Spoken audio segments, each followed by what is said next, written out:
어, 지속가능 회계 재정 세미나를 시작하도록 하겠습니다. 오늘은 재정 정책의 쟁점과 발생주의 회계라는 주제로 박노욱 한국조세재정연구원 선임연구위원님을 모시고 진행하도록 하겠습니다. 박노욱 연구위원님 간략하게 소개 말씀드리면 서울대 경제학과에서 학사와 석사를 하셨고요. 미국 미시간 대학교에서 경제학 박사를 받으셨습니다. 그리고 조세연에 2003년부터 현재까지 계시고요. 우리나라 이 성과평가 분야에 있어서 정말 성과평가를 처음 시작하시고 또 틀을 만드시고 또 지금까지도 계속 그 정부와 밀접하게 이 부분 연구와 또 그 정책을 마련하고 계십니다. 오늘은 전반적인 재정 정책의 쟁점에 대해서 말씀을 해주시겠습니다. 큰 박수로 박노욱 연구위원님 맞으시기 바랍니다.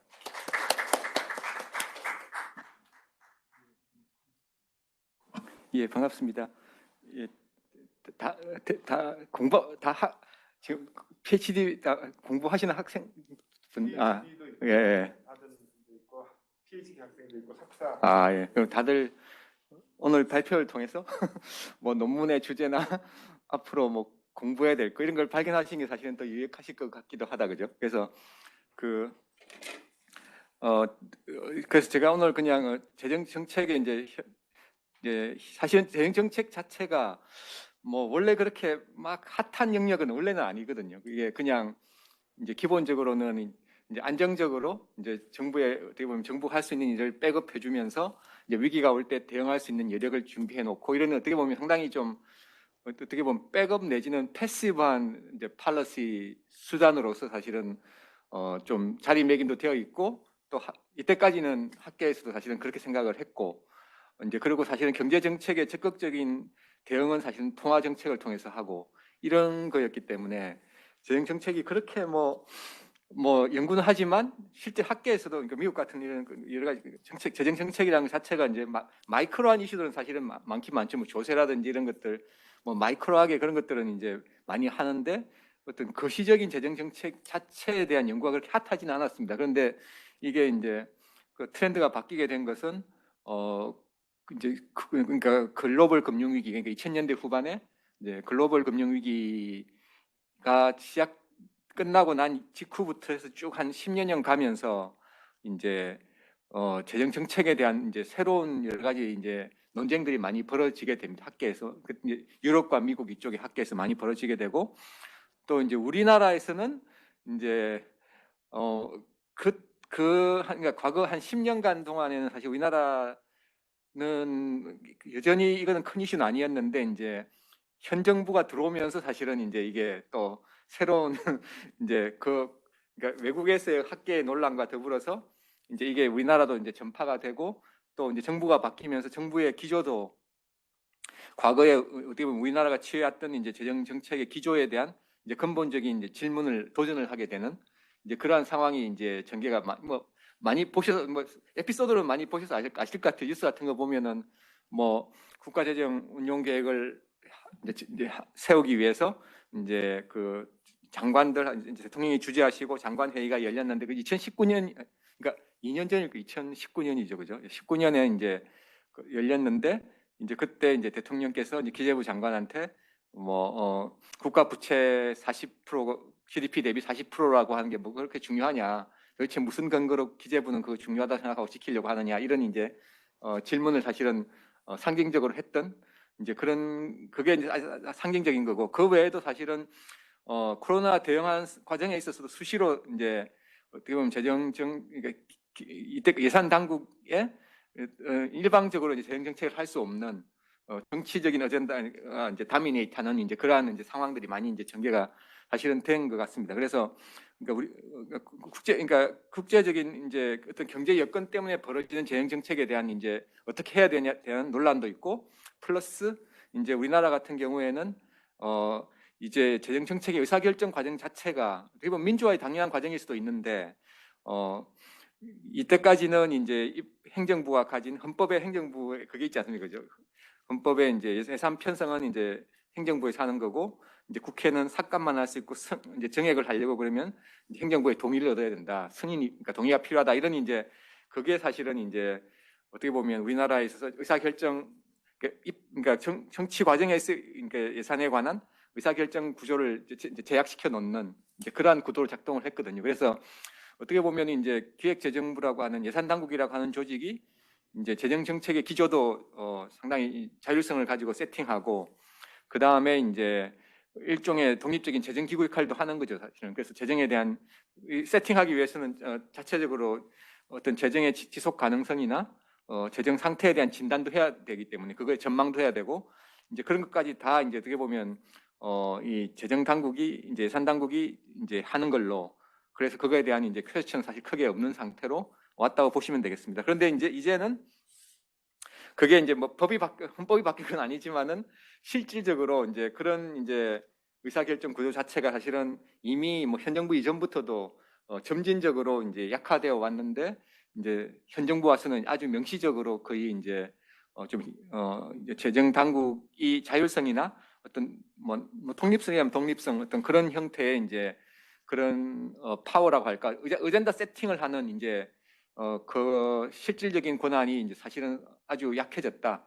이제 그렇다면 이제 실질적으로 우리나라 재정 정책의 의사결정 기제는 어떻게 바꾸어야 되느냐. 이제 과거로 돌아가기는 사실은 힘들다고 저희도 생각은 하고요. 왜냐하면 민주화가 되었고 또 뭐 여러 가지 이유로 이제 그 과거의 형태로 다시 이제 예산 당국의 권한을 다시 강화시키자 이런 식으로 가기는 힘들다고 생각은 하고 대신 이제 그 대신 그렇다면 이제 정치적인 과정에서 이제 이 재정 정책에 많은 영향을 미친다면 대신 지금 정치적인 과정 자체에 이제 책임을 지우는 그런 구조가 필요하다.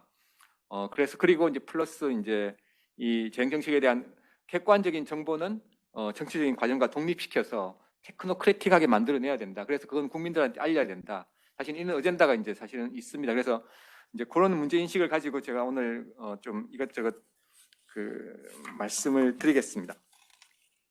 예, 그래서 첫째는 이제 우리 경제나 정책 환경의 변화에 대한 이제 말씀을 드리고 그래서 이제 그런 환경의 변화 때문에 재정 정책에 어떤 질문들이 던져지는지에 대해서 이제 말씀을 드리겠습니다. 그리고 이제 우리나라 재정 정책 환경은 어떠냐?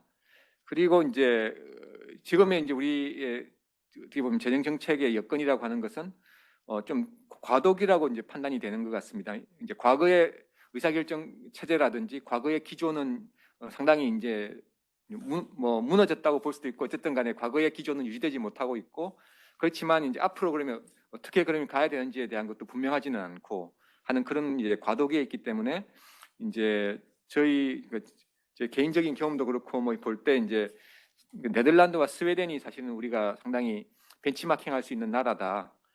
왜냐하면 사실 이 두 나라가 이제 유럽 EU에 있어서 이제 그러니까 아시안대로 EU는 이제 이게 재정 정책도 서로 그러니까 하모나이즈하고 통화 정책도 하모나이즈하고 다 그런 게 돼 있지 않습니까? 이제 그렇게 가야 되기 때문에 이제 거기에 이제 재정 정책에 대한 프레임워크를 사실은 이 두 나라의 제도가 거의 그 리딩한다고 보시면 되겠습니다. 그래서 북구 유럽과 이 네덜란드와 사실 스웨덴이 아주 모범적인 이제 그러니까 피스컬 팔러시 프레임워크를 가지고 있기 때문에 사실은 이 두 나라는 EU 관계없이 사실은 자체적으로 그러한 이제 프레임워크를 수립하고 있었는데 이것들을 벤치마킹해서 이제 EU에 사실은 전파하는 그런 형태입니다. 그래서 이 두 나라 그리고 이 두 나라의 특징도 그러니까 우리나라보다는 뭐 인구도 작고 하긴 하지만 스틸 강한 나라이고 그리고 뭐 GDP라든지 뭐 경제 성장도 있고 이노베이션도 사실은 아주 민간에서 활발하고 그리고 이제 아시는 대로 복지도 뭐 거의 그러니까 사회적인 안전망도 상당히 강하게 있고 그러면서도 이제 재정적인 지속 가능성이 또 유지가 되고 뒤에 조금 간단히 시사적으로 보여드리겠습니다만은 이 두 나라가 재정 운용이 엄청 유연하거든요.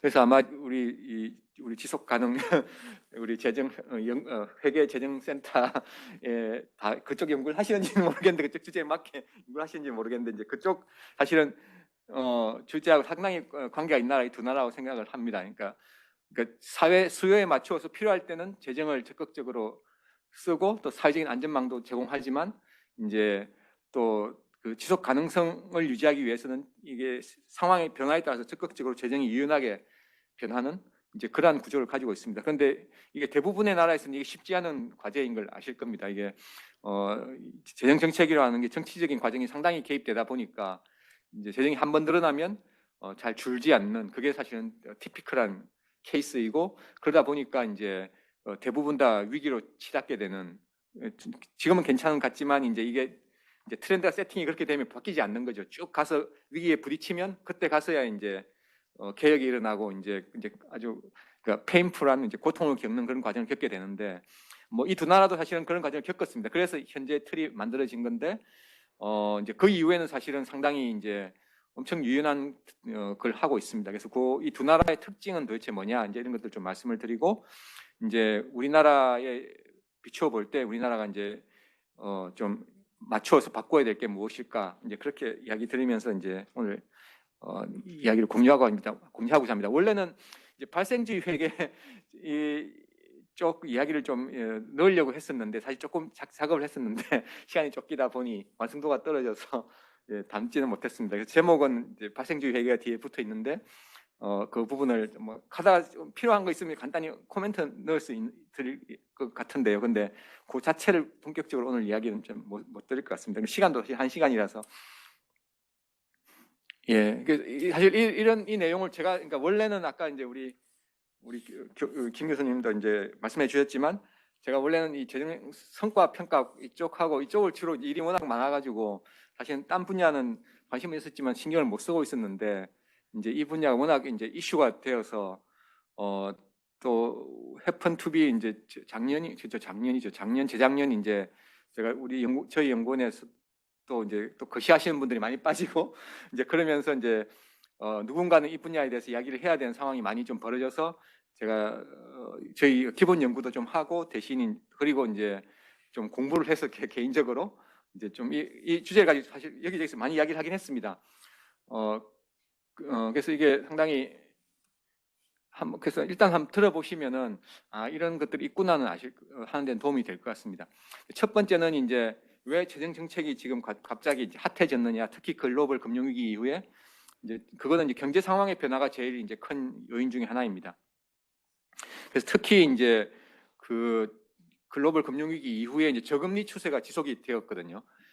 그래서 아시는 대로 유럽에는 뭐 마이너스고 일본도 뭐 마이너스고 국채 이자율이 미국은 좀 그것보다 낮긴 하지만 1%대에서 어라운드에서 그것보다 조금 낮던지 이렇게 왔다 갔다 하는 이제 그리고 이제 인플레이션도 사실은 거의 없었죠. 그러니까 저금리임에도 불구하고 인플레이션도 발생 안 하고 뭐 그 통화 정책의 원래 이상적인 인플레이션 타겟은 2%거든요. 그래서 2% 정도 인플레이션을 유지하는 게 지금까지의 메인스트림의 통화 정책의 목표이고 그렇게 가면 이제 경제가 그러니까 잘 돌아갈 수 있다고 생각하는 그런 타겟입니다. 그런데 이제 물가 그러니까 이자율이 낮음에도 불구하고 인플레이션은 발생은 안 하고 또 경제 성장도 그렇다고 해서 특별히 활발하게 일어나지 않고 하는 게 이제 국제 금융 위기 이후에 지속이 되게 됩니다. 그래서 그러다 보니까 이제 통화 정책이라고 하는 게 지금의 통화 정책의 가장 중요한 수단은 이제 이자율인데 이자율은 낮아져서 심지어는 유럽은 마이너스고 그러면서 성장은 안 되고 그러니까 이제 그러니까 정부 입장에서는 할 수 있는 게 별로 없는 거죠. 이자율이 마이너스인데 더 이상 뭘 할 수도 없고 그렇다면 도대체 그럼 정부는 가만히 있어야 되느냐? 이제 그러면서 이제 눈길을 돌린 게 그렇다면 재정 정책이 뭔가 할 수 있는 거 아니냐? 이제 통화 정책은 할 수 있는 공간도 없고 해도 뭐 인플레이션도 발생 안 하고 성장도 안 되는 것 같으니까 재정 정책이 적극적으로 뭔가 나서야 된다라고 하는 이제 그런 논의들이 시작이 되게 됩니다. 이제 그리고 이제 더불어서 이제 이자율이 낮으니까 이제 정부 부채도 뭐 예를 들면 유럽 같은 경우는 심지어는 마이너스인데 뭐 돈 빌릴수록 좋은 거 아니야? 이런 거죠. 그래서 돈을 잘 빌려 국채를 잘 발행해서 이제 투자를 잘하면 성장을 할 수 있게 만들면 되는 거지. 그걸 부채에 대해서 막 이렇게 부담을 가지면서 어려워할 필요는 없다.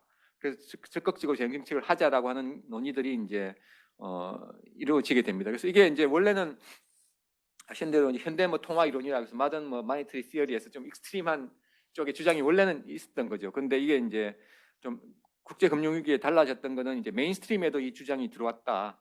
이제 특히 이제 대표적인 게 이제 2019년 1월 겁니다. 1월에 이제 올리비에 블렌시아라고 이제 그 사람이 이제 그 뒤에도 나오는데 예, 올리비에 블렌샤라고 하는 사람이 이제 그때 전미 경제학회 그러니까 미국 경제학회 회장을 했고 또 이제 IMF 치프 이코노미스트도 했었거든요. 그러니까 대표적인 사실은 그 교과서도 썼어요, 사실. 그래서 대표적인 경제학계 주류 경제학계 거시 경제학자인데 이제 회장을 퇴임하면서 하는 이제 연설에서 이제 프레젠셜 스피치에서 하는 이야기가 이제 우리가 보니까 역사적인 추세를 보니까 이 저금리 추세가 상당히 오래됐다. 이게 앞으로도 계속 갈 것 같아. 왜냐하면 인구가 줄고 뭐 그런 것들. 근데 그것도 논란이 있습니다. 뒤에 말씀드리겠지만 과연 진짜 저금리 시세가 계속 갈 것인지에 대해서 논란이 있는데 어쨌든 이 당시의 주장은 이제 앞으로 적어도 아주 장기는 몰라도 적어도 중기적 이상으로는 또 계속 갈 것 같고 그렇다면 우리가 이제 전통적으로 생각했던 국가 부채에 대한 부담 그것을 좀 이제 걱정을 좀 덜어놓고 쓸 데 있으면 쓰자.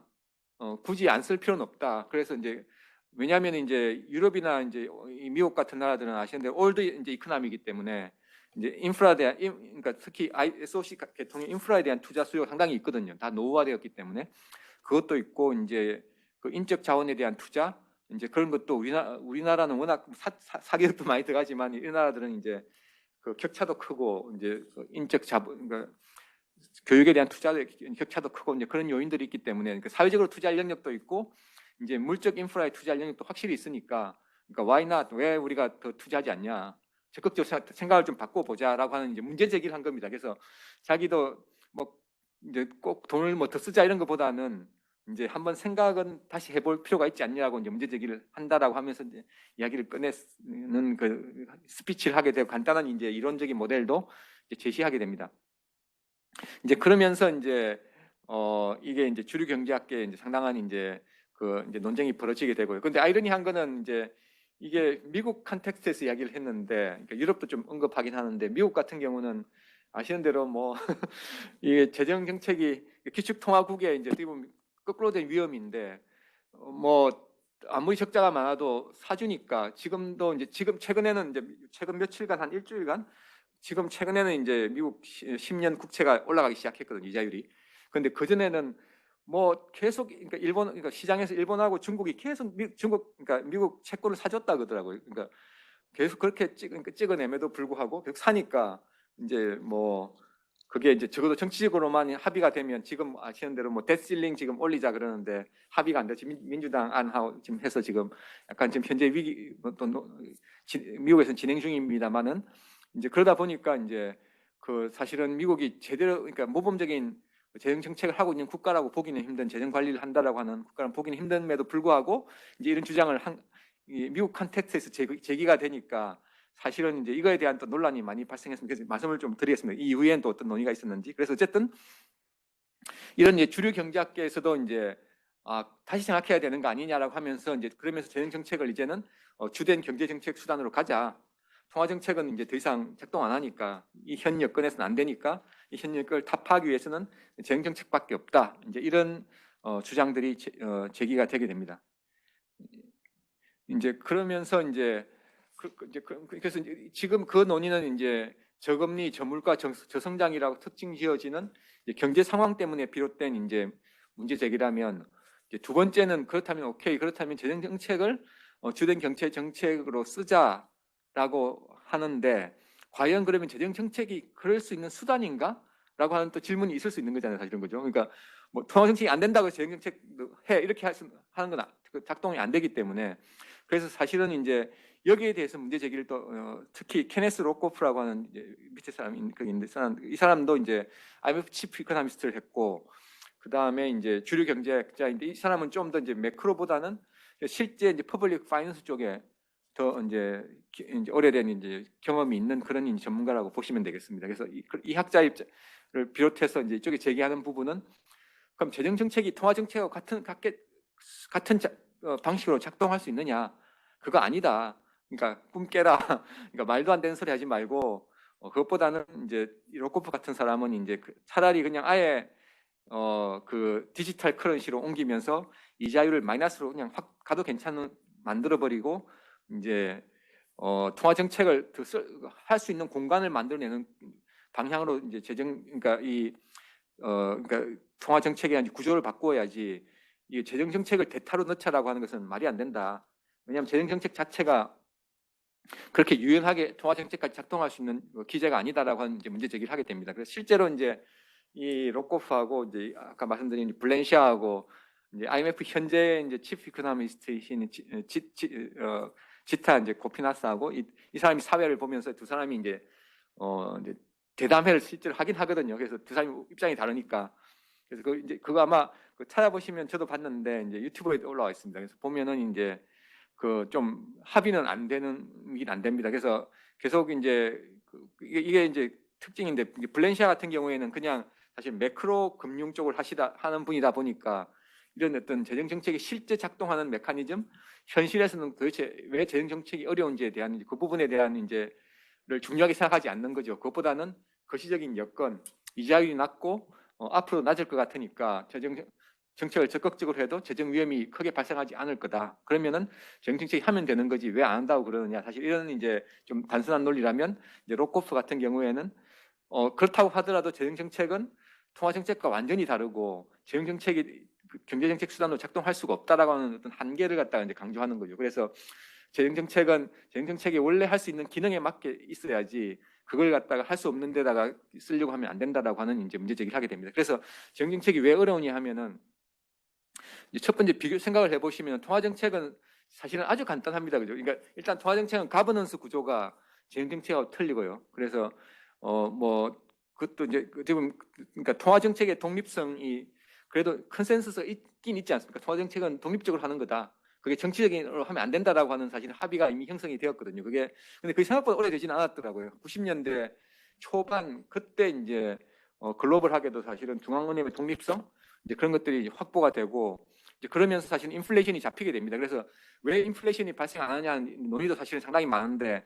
그 중에 하나의 원인으로 꼽는 게 이제 너무 잘했다. 통화 정책이 그러니까 가버넌스도 잘 만들어서 너무 잘했기 때문에 발생한 거다라고 하는 그런 주장도 있습니다. 물론 이제 뭐 글로벌 트레이드에 따라서 뭐 중국의 영향, 그래서 아마존 같은 경우에 실제로 아마존에 떠 있는 이제 그 아이템들 이제 항상 있는 아이템 한 10년간 가격을 추적해 보니까 10년간 하나도 안 변하더라고요. 거의 안 변하는. 그러니까 이 글로벌 소싱 하는 거에 대한 글로벌 트레이드에 사실 임팩트도 엄청 크긴 큽니다. 그래서 그렇지만 이제 통화 정책이 상당히 잘 작동을 한 거다. 그래서 이제 물가가 인플레이션이 발생 안 하는 사람들 기대가 바뀐 거죠. 인플레이션 없다라고 하는.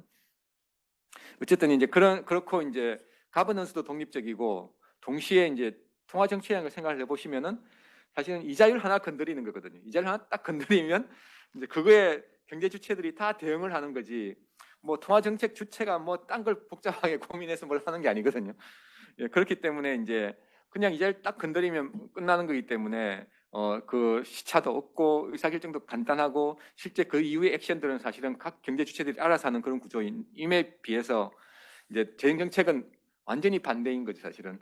그래서 의사결정 구조도 독립적이지 않고 아시는 대로 뭐 아무리 그러니까 추경을 하려고 그래도 그게 추경이 필요하다고 다 합의를 해서 시작했다고 하더라도 막상 국회에 가면은 그게 다른 어젠다들이 막 끼기 시작하지 않습니까? 이거 넣어야 된다, 저거 넣어야 된다, 이거 안 넣어주면 우리 안 간다 그러고 그러니까 오만 이제 다른 어젠다들이 끼이기 때문에 뭐 그런 것도 있고 그래서 어쨌든 이 의사결정 구조 자체가 재정 정책은 그렇게 통화 정책과 다르고 수단 자체도 틀린 거죠. 그래서 바람직한 이제 경기 대응성 재정 정책이 되려고 하면은 필요할 때 꼭 적시성 있게 될 수 있어야 되고 꼭 필요할 때 타겟할 수 있어야 되고 그리고 이제 그 필요가 끝나면 다시 이제 위드로할 수 있는 그런 일시성 템포러리한 그런 성격이 있어야 되는데 이게 이제 통화 재정 정책은 이 세 가지 다 상당히 이제 힘든 거죠. 다시 잘 안 될 수밖에 없는 그런.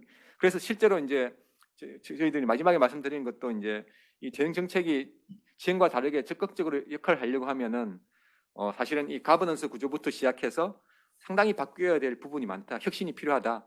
이제 그나마 이제 그게 가까운 나라 우리가 보니까 스웨덴과 네덜란드이더라라고 하는 말씀을 드리려고 하는 겁니다. 그래서 이제 재정 정책 자체가 이제 그거 있고 그다음에는 이제 단기적인 경기 대응을 하기 위해서도 재정 정책이 수단으로 작동하기 힘들고 그다음에 또 하나 이제 최근에 많이 주장하기 시작한 것들이 정부가 많이 빚을 내더라도 투자를 더해서 이자율이 낮으니까 성장을 더하면은 오히려 더 나아지는 거다. 경제가 나아지는 거다. 그냥 우리가 돈 아낀다고 이러고 있으면서 아무것도 안 하면은 성장은 더 낮아지고 우리 그냥 깔아앉지만 우리가 적극적으로 돈을 빌려서 투자를 하면은 성장률이 높아지면은 우리가 이 문제 오히려 해결하고 더 좋아지는 상태로 간다라고 하는 주장입니다. 그래서 어떻게 보면 그러니까 재정 정책이 단기적인 경기 대응뿐만 아니라 장기적인 성장에도 크게 기여할 수 있다라고 하는 이제 그 부분에 대한 이제 주장입니다. 그래서 이게 뭐 많이 들어본 주장이죠, 그죠?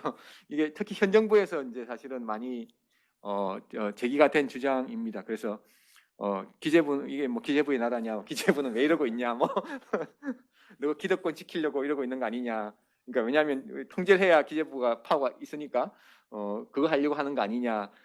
이제 그러면서 이제 40%가 왜 문제냐. 지금은 이제 40%도 이미 지나갔죠, 그죠? 지나가고 지금은 이제 기재부 입장에서는 재정 준칙을 60%로 이제 나름 생각하고 이제 재정 준칙을 제한했음에도 불구하고 여전히 이제 60%는 또 뭐냐? 60%가 꼭 지켜야 되냐? 그건 유럽 이야기 아니냐? 이제 이런 또 계속 이 집권당 쪽에서는 이제 반론을 제기하고 있는 상황입니다. 그래서 국회에서 통과되지도 않는 그런 상황인데, 예, 그래서 이제 그렇지만 이제 문제는 이제 이게 그렇다면 그 다음에 이제 문제는 장기적인 성장에 기여하려고 하면은 이게 이 재정 정책이라는 게 상당히 이제 가버넌스가 중요하긴 하거든요. 그래서 특히 우리 그 서부장 사태 기억해 보시면은 일본과 그 갈등 때문에 이제 소재 이제 부품 이쪽에 이제 수출 그 갈등이 생겼을 경우에 그때 이제 정부에서는 또 이제 뭐 티피컬하게 할 수 있는 이제 재정 확대하고 지출 늘린다는 이제 막 패키지 발표하고 막 그러지 않았습니까? 그랬을 때 이제 제일 먼저 그 과기계 계통의 출연연에 있는 이제 연합체들이 그때 선언서를 발표했거든요. 그때 했는데 첫 번째 1번 주장이 뭐냐면은 우리가 겪고 있는 이 소부장의 문제는 돈의 문제가 아니다라고 이 사람들은 이야기를 합니다. 그거는 이제 실제 가버넌스 이슈인 거죠. 그러니까 정부가 막 사업 개발해서 막 풀고 이러면은 갑자기 뭐가 해결되지 않는다라고 이야기하는 거죠. 그래서 그거는 이제 어떻게 보면 우리나라의 발전 단계와 상당히 관계가 있는 것 같아요. 그러니까 우리나라가 분명하게 벤치마킹 할 수 있는 대상이 있고 그것만 하면 된다라고 하는 그런 경제 발전 단계이면 당연히 그냥 정부가 돈 많이 빌려서 투자하고 확실한 데 투자하면 성과가 나오고 이런데 지금은 우리나라가 그 상태는 아니라는 거죠. 그것보다는 이제는 우리나라도 선진국이기 때문에 우리나라가 이제 해결해야 되는 문제는 소위 말하는 이제 컴플렉스 이슈인 거죠. 그러니까 뭐 빨리 할 수 있는 문제, 답이 있어서 빨리 그러니까 리소스 모빌라이제이션에서 푸는 문제 내지는 뭐 어렵긴 하지만 좀 복잡한 문제, 그런 컴플리케이티드 이슈라 그러거든요. 그거는 할 수는 있는 문제니까 답은 있고 우리 해결할 수는 있지만 이제 좀 컴플리케이트해서 우리가 좀 잘해야 된다는 그런 거고, 근데 컴플렉스 이슈는 답이 없는 거거든요. 그거는 우리가 답을 모르고 어떻게 해야 될지도 모르고 트라이얼 에러를 해 나가면서 답을 찾아 나가야 되는, 그러니까 어느 나라도 사실 우리한테 답을 줄 수 없는 그런 것들인데, 이제 그런 상황인데 이제 그런 상황에서는 사실은 이제 갑자기 돈을 풀면은 사실은 기존의 문제가 더 악화되는 이제 그런 이제 상황이 벌어지게 됩니다. 아마 그 과기계 쪽에서 하시는 문제들은 오래된 이슈들이 다 있지 않습니까? 있거든요. 그게 그러니까 다 뭐 부처 단위의 프로젝트로 다 쪼개져서 있고, 그 다음에 이제 그 성과 보이는 것도 다 적어도 단기 내지 중기로는 성과를 보일 수 있어야 돼요. 그런 거지 않습니까? 그게 뭐 불확실한 일을 할 수는 없거든요. 그러니까 규모도 다 쪼개지고 그다음에 성과를 보여줘야 되는 것도 우리 뭐 대학교에서도 느끼실 것 같은데 그죠? 사실 다 성과 지표 만드시고 다시 교육부만 하시면 그 할 때 보면은 그걸 뭐 그러니까 이 연구자들이나 학자들을 믿고 야 적어도 한 10년쯤 해봐 뭐 이런 거 아니지 않습니까? 그게? 그러니까 이제 근데 우리나라는 이제 사실은 그렇게 쪼개진 걸 뭐 하면 할 수는 있지만 이제 그걸 가지고 우리가 브레이크스루를 우리나라가 뭐 할 수 있는 그런 단계는 이미 다 지났기 때문에 이제 그런 구조하에서 돈을 풀어봤자 사실은 쪼개진 프로젝트가 많아진다든지 프로젝트 규모가 좀 커질 수는 있겠죠. 하지만 그러니까 저희들 국제인구기관도 마찬가지인데 일하는 방식이 바뀔 수는 없지 않습니까? 그죠? 우리가 프로젝트를 디자인하고 생각해보고 이런 타임 호라이즌이 바뀐다 이런 게 아니기 때문에 결국은 똑같은 일을 그대로 하는데 양이 많아지든지 뭐 좀 규모가 커지는 거지 그거에서 새로운 뭐가 일어나긴 힘들거든요. 그래서 우리가 이제 그런 상황이라고 생각을 한다면은 이제 이게 그냥 돈 푼다고 되는 문제는 아니라고 하는 이제 어려운 문제가 있는 겁니다. 그래서 이 가버넌스의 이슈, 그리고 이제 이 가버넌스 이슈가 풀리려고 하면은 사실은 뭐 이 복잡하지 않습니까? 이 신뢰의 문제도 있지만 사실은 이 정부나 이 또 이 실제로 이 관계된 사람들의 어떤 전문성과 역량의 문제, 인센티브 이슈가 다 엮여 있기 때문에 이게 이제 아주 풀기 어려운 근본적인 이제 그 바틀렉들을 이제 좀 접근해줘야지만 되는 거지. 갑자기 문제 발생하니까 돈 푼다 이런 구조로는 안 된다고 하는 게 이제 그 당시에 과기계에서도 이제 그런 성명서를 냈던 것으로 기억을 하고 있습니다. 그래서 장기적인 성장에 기여한 재정 정책을 할 수는 할 수는 있지만 이건 상당히 근본적인 어프로치가 필요하다고 이제 생각이 되는 것 같습니다. 예. 그래서 그 다음에 이제 그 이후에 이런 문제 제기들이 크게 두 가지가 있었는데, 그러니까 재정 위험이 낮으니까 저금리니까 돈 풀어도 된다. 이제 그 다음에 그러면 진짜 재정 정책이 할 수 있는 거냐에 대한 반론 이런 것들이 있었는데, 이제 첫 번째 주장에 대해서도 이제 그 이후에 많이 좀 반론이 이루어졌습니다. 이제 특히 이제 그 올리브 블레시아까지 끼어서 그러니까 이제 이게 보시면 이게 올리비에 인 원더랜드라고 이제 이분 발음을 내가 어떻게 모르는데 윕로프 이분이 스웨덴 이제 원로 경제학자이거든요. 그래서 이제 이 뒤에 아마 제가 안 넣은 것 같긴 한데 재정 정책의 이제 기조를 보시면은 이제 크게 히스토리를 길게 보면 케인지안 시대가 있고요. 그때가 이제 70년대 2차 대전 직후부터 시작되는 이제 케인지안 시대가 있습니다. 그때는 이제 워낙 이제 수요가 파괴되고 이런 상황이니까 이제 정부가 재정 정책에 적극적인 역할을 하고 돈을 투입하고 하는 투자하고 하는 그런 이제 케인지안 패러다임이 있다가 이제 80년대부터는 패러다임이 무너지고 이제 소위 말하는 통화론자들의 패러다임이 이제 지배적이 되거든요. 왜냐하면은 이제 그 케인지안 쭉 하고 났을 때 이제 더 이상 성장도 잘 안 되고 더 이상 그때부터는 이제 그때 사실은 인플레이션이 크게 발생을 했습니다. 70년대 그때부터 오일 위기 오고 그러면서 인플레이션 발생하고 우리 경제는 불안정해지고 뭐 돈 푼다고 성장은 되진 않고 인플레이션만 발생하고 하는 이제 그런 상황들이 발생되면서 이제 케인지안 패러다임은 죽고 통화론자들의 패러다임이 80년대부터 시작돼서 이제 국제 금융위기까지 온 거죠. 와서 그때 중요한 거는 이제 재정 정책 그때 이제 패러다임은 재정 정책은 배후에서 안정적인 이제 백스탑한 역할을 하고 통화 정책이 이자율을 가지고 이제 물가를 안정적으로 만들어 주면 이제 그다음부터는 민간이 알아서 하는 이제 그런 딱 그 구조를 만들어서 사실 갖고 성공적이었던 것 같습니다. 그런데 이제 그게 이제 2000년대 중반 금융위기 이후에는 또 그게 작동을 안 하니까 이제 지금 새로운 이제 논의들이 발생을 한 거라고 보시면 되고요.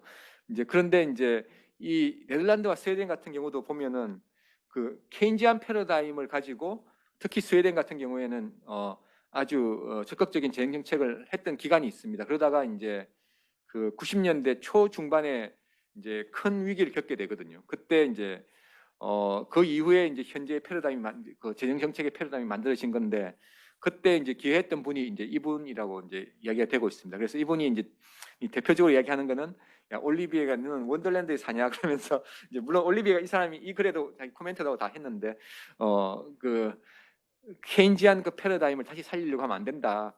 재정 정책은 그렇게 작동하는 게 아니다라고 하는 이제 공개적인 비판을 하는 게 이제 이분의 글이 하나 있고요.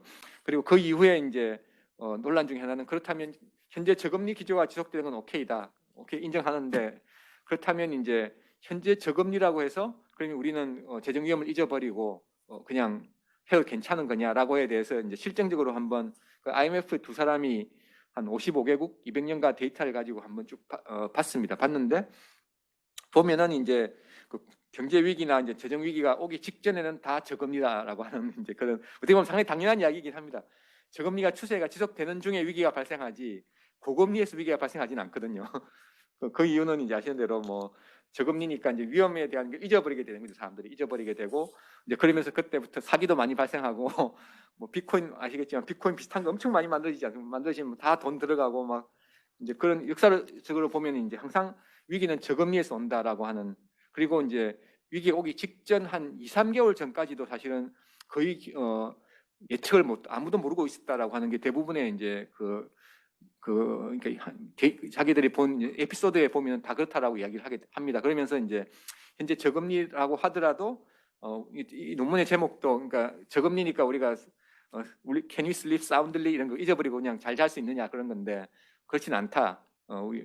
watch out 해야 된다라고 하는 게 이제 이 사람들이 이야기하는 거고 그 다음에 이제 이미 사실은 이제 이 부분은 이제 코로나 겪고 끝나가면서 지금 이미 좀 가시적으로 되고 있는 것 같습니다. 그죠? 왜냐하면 이제 인플레이션이 뭐 물론 이게 단기적인 것이냐 이 추세로 바뀔 것이냐에 대해서는 여전히 논란이 있지만 점점 이제 인플레이션도 발생을 하고 있고 그리고 이제 뭐 중앙은행들은 각국의 중앙은행은 계속 이건 일시적인 거다. 정부는 계속 이야기하지만 민간에서는 사실 안 믿는 경향이 상당히 있는 것 같습니다. 있고 그러다 보니까 이제 이게 좀 했다가 지금 다시 가장 한 최근 일주일간에는 다시 이제 금리가 올라가기 시작하고 이제 인플레이션 이야기가 다시 또 나오기 시작하고 있습니다. 그래서 이게 이제 어떻게 보면 국제 금융위기 이후에 있었던 이 논의들이 논의가 되었던 이 경제적인 컨텍스트 자체가 이제 코로나 이후에 바뀔 수 있는 이제 그런 상황이 되어가고 있는 것 같습니다. 그래서 이자율이 올라가고 인플레이션이 발생하고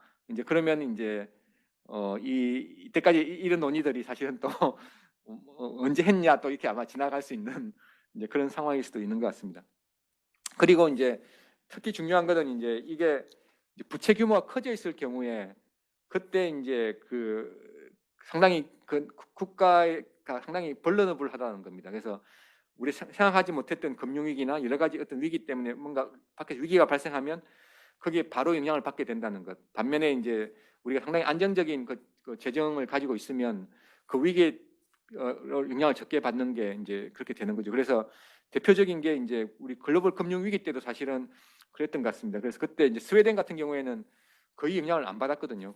물론 이제 금융 부문이 더 보수적인 것도 있지만 이제 재정도 안정적이었고 그런 것이기 때문에 이제 상당히 적게 받았고 반면에 스웨덴 같은 경우 90년대에는 딱 우리나라 상당히 비슷한 것 같아요. 그때가 이제 복지라든지 이런 사회적인 이런 지출이 아주 극단적인 추세로 나아가면서 그때는 거의 뭐 그 외채를 가지고 그 사회복지 지출 부담을 했다 그러더라고요. 그러니까 왜냐하면 그때 스웨덴 경제가 워낙 좋았기 때문에 스웨덴 경제가 좋으니까 돈도 쉽게 빌릴 수 있으니까 빌려가지고 이제 그 복지 지출이 늘어나는 걸 갖다가 거의 커버하는 그런 형태로 가고 있었는데 이제 금융위기가 오니까 이제 갑자기 재정 위기로 쉽게 그건 전이가 되거든요. 금융위기가 오면서 취하게 오니까 이제 바로 이제 스웨덴의 재정 쪽으로도 바로 이제 흔들리게 되는 그러면서 부채가 70몇 프로까지 갑자기 올라가게 되는 한 30% 그러니까 올라간 한 4, 5년밖에 안 걸렸다고 그럽니다. 그러니까 우리가 흔히 이제 재정 위기 이야기하면은 아르헨티나나 브라질 이야기하지만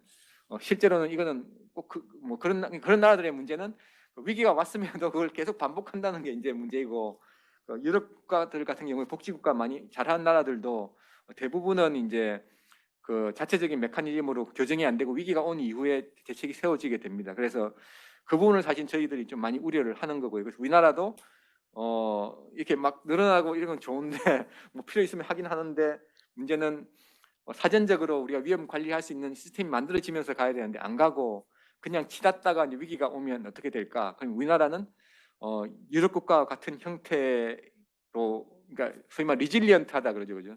그러니까 리질리언트하게 우리가 다시 조정되어서 돌아올 수 있는 국가인가 아니면은 그 위기로 가서 전체 흔들리는 국가인가라고 하는 이제 좀 그런 데 대한 이제 우려가 하게 되는 것 같습니다.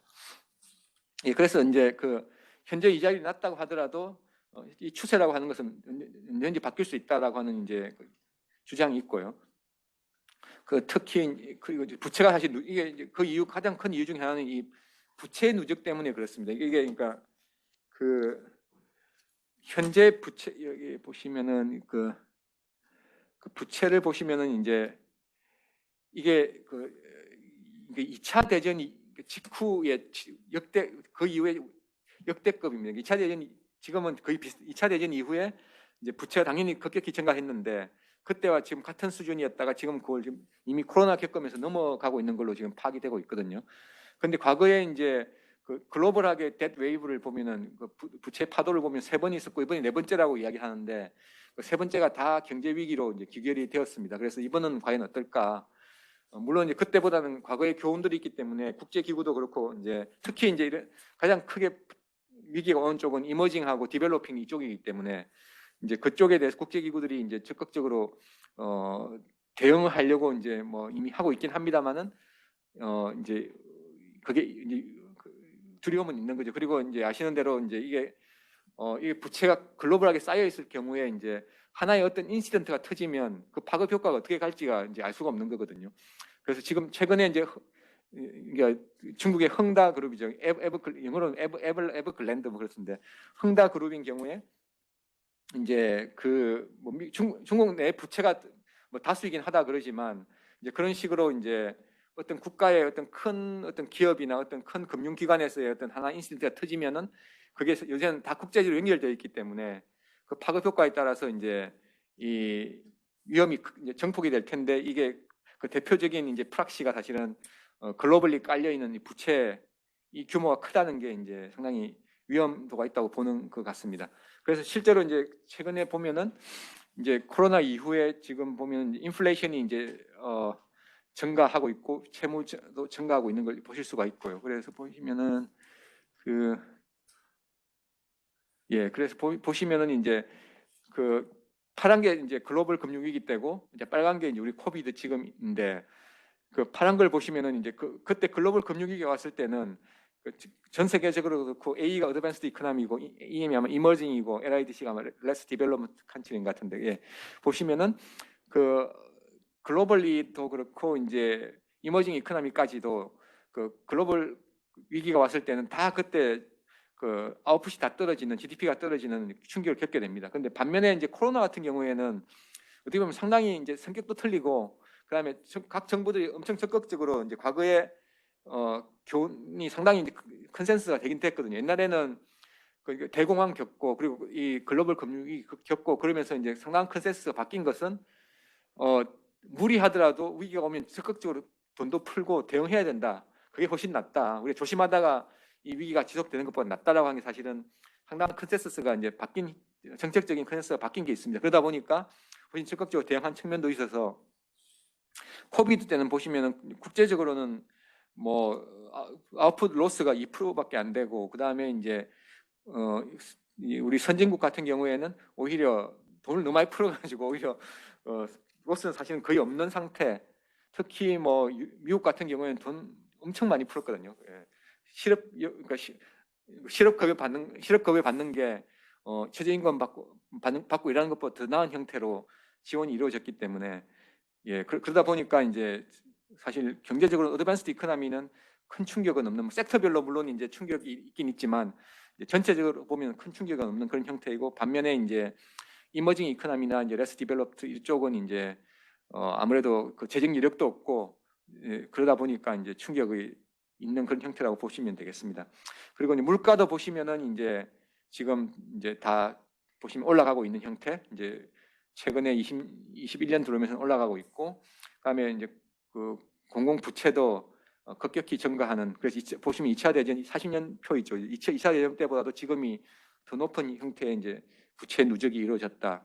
그리고 이제 이런 상태에서 이제 우리가 우려하는 건 이제 버블이 형성되지 않았을까라고 하는 부분, 그 부분인데 이게 이제 우리나라도 사실 이걸 좀 의심하긴 하는데 보시면 이게 이제 미국의 실제로 이제 스티뮬러스 책이라고 뭐 아시는 분 아시겠지만 첫 해 아마 첫 번째 2,000불 주고 그죠? 2,000불 주고 두 번째 또 1,400불 주고 세 번째까지 줬는데 제가 기억이 안 나요. 하여튼 거의 뭐 3,000불 정도 이상의 그 돈을 줬거든요. 그냥 10만 불 이하이면은 소득이 그러니까 돈을 엄청 그러니까 그 주고 그다음에 아까 말씀드린 실업급여 같은 게 뭐 일 안 하는 거 안 하고 노는 게 더 많을 정도로 페이를 줬기 때문에 그래서 이때 질문한 게 이제 그렇게 스티뮬러스 책을 받았을 때 도대체 그 돈 가지고 뭐 투자했냐 이제 그 이야기를 서베이를 해본 거거든요. 한 거 보시면은 이제 주식시장에 돈 넣느냐 이건데 실제로 보면은 이제 그 젊은 층들 20대 30대 이쪽하고 심지어 10대 쪽 이쪽도 그렇고 30대까지는 고령층보다는 더 많이 주식시장에 돈 넣었다. 그 돈 가지고 이제 이야기하는 거고 그리고 이제 인컴 수준으로 보더라도 이제 뭐 상당한 25,000불 이상이면 거의 다 주식시장에 그 돈 가지고 투자했다라고 얘기를 합니다. 그래서 그러니까 그거 주식시장이 사실 엄청 올라갔던 이유가 상당한 부분은 이 부분하고 연계가 되어 있다. 그래서 이제 이게 상당한 이제 그 코로나 때문에 풀린 돈이 꼭 우리가 자기들 이 생계 문제를 해결했다기보다는 자산 버블을 가져왔다라고 이제 보는 이제 그런 인 것 같습니다. 그리고 살짝 우리나라도 이제 그런 의심들은 있죠, 그죠? 소상공인이나 물론 중소기업하고 다들 어려우셔서 이제 간 것도 있는데 이자율이 보면 1점 몇 %였거든요. 그 정책 금융해 주는 게 그러다 보니까 일단 맥스로 땡기고 이제 뭐 사실 지금 자산 시장이 좋으니까 그걸 가지고 자기 비즈니스를 하는 것보다는 이 투자하는 게 더 수익이 높으니까 이제 그렇게 했을 이제 의심을 하고 있는데 이제 실제로 이제 서베이 같은 경우, 미국 같은 경우는 이렇게 이제 잡히는 것 같습니다. 그리고 이제 그 하우징 프라이스는 전 세계적으로 다 이제 우리나라뿐만 아니고 이제 자산 시장은 버블이 그러니까 올라갔다 뭐 꼭 버블이라기보다는 그런 상황인 것 같습니다. 그러다 보니까 이제 이렇게 급격하게 이제 자산 시장에 돈이 이제 들어가 있는 상태에서 이제 이 이자율이 올라가고 이제 인플레이션이 이제 급속히 발생할 경우에 어떤 상황이 벌어질지 모른다라고 하는 우려를 하는 것 같습니다. 우리나라도 이제 보시는 대로 이제 소비자 물가나 이 공산품 물가들이 지금 올라가고 있는 추세이고요. 그래서 이제 중요한 거는 이것도 재밌는 표현이더라고요. 이게 이게 해밍웨이 소설에 있다고 그러던데 이 표현이 그러니까 한 사람이 물어보면 그러니까 왜 이야기하면서 왜 네가 그렇게 뱅크럽트 했냐 그러니까 이제 딱 두 마디로 하는 게 gradually then suddenly 점점 서서히 하는 것 같더니 갑자기 오더라 이런 건데 사실 이게 이제 그 위기가 오는 게 전형적인 이제 패턴이라고 볼 수 있겠죠, 그죠? 그래서 이제 저금리 상황에서도 항상 우리는 watch out 해야 된다. 이제 그 이야기를 하는 거고, 예, 그게 자세한 이야기는 또 안 드리겠습니다. 이게 보면 또 구체적인 테크니컬한 논의들이 상당히 있습니다. 이거는. 그러니까 이게 블렌샤가 그러고 나니까 사실은 이제 학자들이 발끈하고 좀 많이 일어난 그런 측면이 있습니다. 그래서 2019년에 그렇게 하고 2020년 전미경제학회 세션이 하나 만들어졌는데 거기 보면은 이제 5개 논문이 발표되는데 그게 다 이 블렌샤의 주장에 대한 반박입니다. 그러니까 뭐 이론적인 반박부터 시작해서 실증적인 것부터 시작해서 예 이제 그래서 자세히 이건 말씀은 안 드리고 그다음에 우리나라 이제 보시면은 좀 텍스트북 같은 거는 좀 같은 내용은 좀 지나가고 그래서 우리나라 경제 상황을 보시면은 이게 이제 코로나 이전에도 우리는 상당히 이제 복합적인 좀 위기다라고 하는 문제 인식이 상당히 있었습니다.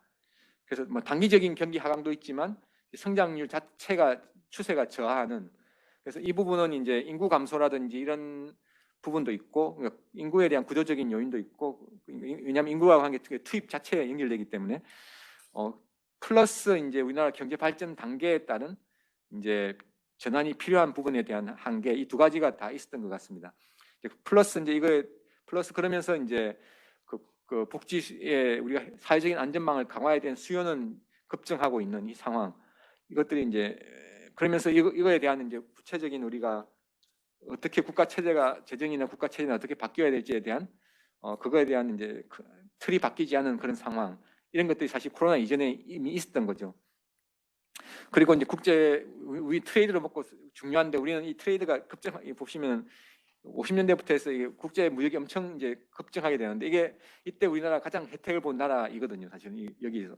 근데 이 부분도 이제 지정학적인 여러 가지 지금 갈등들이 생기고 있는 위기도 있고, 예, 그래서 대표적으로 보이는 게 이제 이걸 보시면은 이제 우리가 이제 성장률이 왜 낮아지는지에 대한 좀 우려가 있는 것 같습니다. 이게 그 부경대학교 연구팀이 하신 건데 실제로 그러니까 소위 말하는 이제 대기업하고 하청업체 이걸 갖다 식별하려고 하는 우리가 뭐 하도급하고 뭐 이야기는 하지만 구체적으로 어떤 기업들이 이제 하도급에 의존하고 있는 기업이며 어떤 기업은 아니냐 이런 것들이 사실 데이터가 없다고 하더라고요. 없는데 이분들이 실제로 이 거래하는 데이터를 이제 가지고 실제로 매칭을 다 해본 그래서 상당히 품위를 들여서 그 당시에 하셨던 것 같습니다. 그래서 이게 보면은 이제 그래서 이제 기업을 세 개로 나누었습니다. 그러니까 독자적인 기업, 그다음에 협력 기업이 소위 말하는 하도급 대기업에 의존하는 기업, 독립 기업은 이제 대기업은 아니지만 이제 자체적으로 그냥 서바이벌하는 거래 없이 서바이벌하는 기업 이 세 가지 기업을 나누었는데 보시면 글로벌 금융 위기 이후에 그 추세가 확실히 바뀝니다.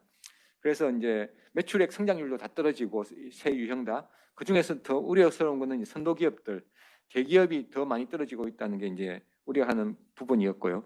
그리고 영업이익도 보시더라도 이제 영업이익은 보시면은 이제 협력기업과 독립기업들, 그러니까 이 중소기업들은 이제 어느 정도는 유지됐던 것 같아요. 유지되고 있고 반면에 이제 대기업들은 급격하게 떨어지는.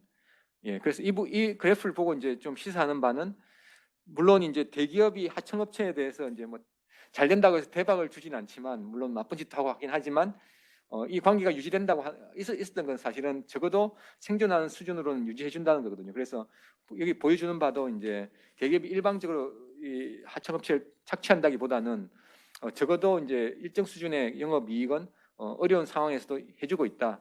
다만 이제 이 추세가 지속이 되면 이제 좀 관찰되는 게 그 상황이라 그러더라고요. 그러니까 이전까지는 이제 대기업이 하청업체에게 요구했던 건 전속 관계이거든요. 그래서 우리한테만 하는 거고 다른 데 못하게 한다. 이게 사실은 그것도 이제 문제다고 이야기했던 건데 최근에는 이제 이 대기업도 어려워지면서는 이제 그 전속 필요 없다.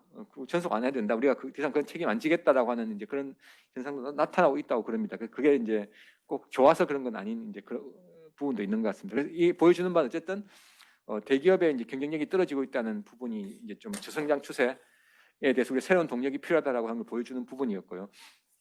그 다음에 중요한 거는 이제 그 재정에 대해서 이제 기조가 이렇게 그러니까 재정에 대해서 바라보는 재정의 이제 프레임워크가 상당히 좀 바뀌어야 되긴 되는데 왜냐하면 뭐 우리 장기 재정 전망 아마 보셨으면 아실 텐데 어차피 우리 현재 재정 구조는 가만히 있으면 유지 안 되는 구조이거든요. 그래서 이제 이 근본적으로 틀이 바뀌어야 되는데 그 중에 가장 중요한 어젠다 중에 사실 하나는 이 조세 부담에 상당한 증가가 필요하다. 우리가 현재로 우리가 원하는 사회적인 안전망이나 원하는 이제 그런 시스템을 만들려고 하면은 조세 부담이 상당히 늘어날 수밖에 없다. 이제 그거 없이는 지속 불가능하다는 게 이제 가장 중요한 어젠다이긴 합니다. 근데 이제 그거에 대한 이제 국민들의 인식은 상당히 이제 다른 거죠. 다르기 때문에 정치는 국민의 인식에 따라가기 때문에 이 정치인들이 이 어젠다를 결코 이제 이때까지 결국 테이크를 아무도 안 하고 이때까지 시간을 계속 가는 거죠. 그러다 보면 이제 결국은 위기가 오고 위기가 오면 이제 그때서야 이제 온 국민이 이건 어쩔 수 없는 거구나 해야 뭔가 바뀌어야 되는 거구나 가는 거거든요. 그래서 이제 그렇게 갈 수밖에 없는 거 아니냐라고 하는 우려가 보이는 이제 설문조사입니다. 저희들이 이제 재정에 대한 일반 국민들의 인식과 이제 전문가 인식 조사인데 보면은 뭐 재정 지출이 줄여야 된다고 생각하면 왜 그러냐 그랬을 때 이제 뭐 일반 국민이나 뭐 전문가나 다 같이 재정 지출이 좀 비효율적인 부분이 많다. 그리고 재정 건전성도 좀 우려가 된다. 이제 그런 이야기를 하고 있긴 하고요. 그 다음에 이제 재정 지출을 그럼 확대해야 된다면 우리 돈을 어떻게 마련해야 될까? 그랬을 경우에 이제 일반 국민들은 야 고소득층 세금 더 많이 내라. 그리고 법인세 더 내라. 그리고 이제 그 다음에 이제 세 번째 가서야 이제 과세 범위를 확대해서 모든 국민이 조금이라도 소금 더 내야 된다고 얘기하는 거죠. 그리고 부가가치세율은 이제 네 번째로 떨어지고 반면에 전문가들은 과세 범위 확대 모든 국민이 세금 더 낼 수밖에 없다라고 하는 게 1순위이고 2순위가 고소득자, 법인세, 이제 부가가치세인데 근데 실질적인 이제 그 데이터를 보면 그러니까 우리 그 조세 구조를 보면은 이제 OECD 국가나 이미 이제 복지 구조를 한 나라들 보면은 사실 우리가 해야 되는 거는 이제 이 뒤에 아마 나오긴 나올 것 같긴 해.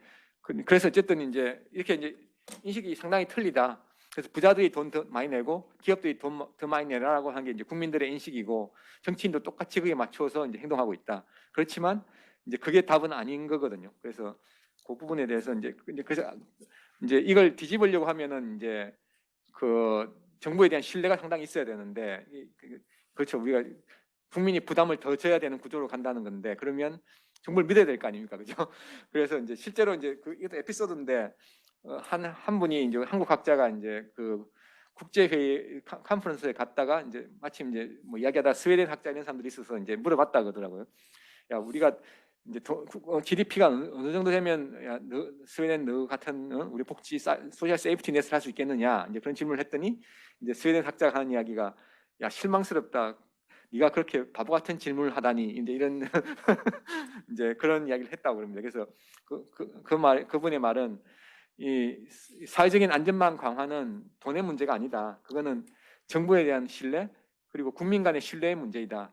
왜냐하면은 세이프티넷이라고 하는 것은 빚내가 하는 게 아니거든요. 그거는 사회적인 구성원들이 서로 연대해서 서로 이제 자기가 괜찮을 때는 남을 도와준다라고 하는 그런 컨셉으로 가야지만 그 소셜 세이프티넷은 유지 가능하기 때문에 그러려고 하면은 이제 그 돈을 쓰는 정부나 또 서로 국민들에 대한 내가 이 사람을 도와주면 이 사람이 이 돈 가지고 이상한 짓 안 하고 열심히 일해가지고 다시 자립하고 그래서 우리한테 사회에 기여할 것이다라고 하는 그런 신뢰가 있어야 되기 때문에 그 신뢰가 사실은 기반이다. 신뢰가 없이는 아무리 돈 많아도 안 된다. 이제 아시는 대로 그게 아마 대표적인 게 우리가 유럽 시스템 특히 이제 북부 유럽 시스템하고 미국 같은 경우 비교해 보시면 아마 대표적일 것 같아요.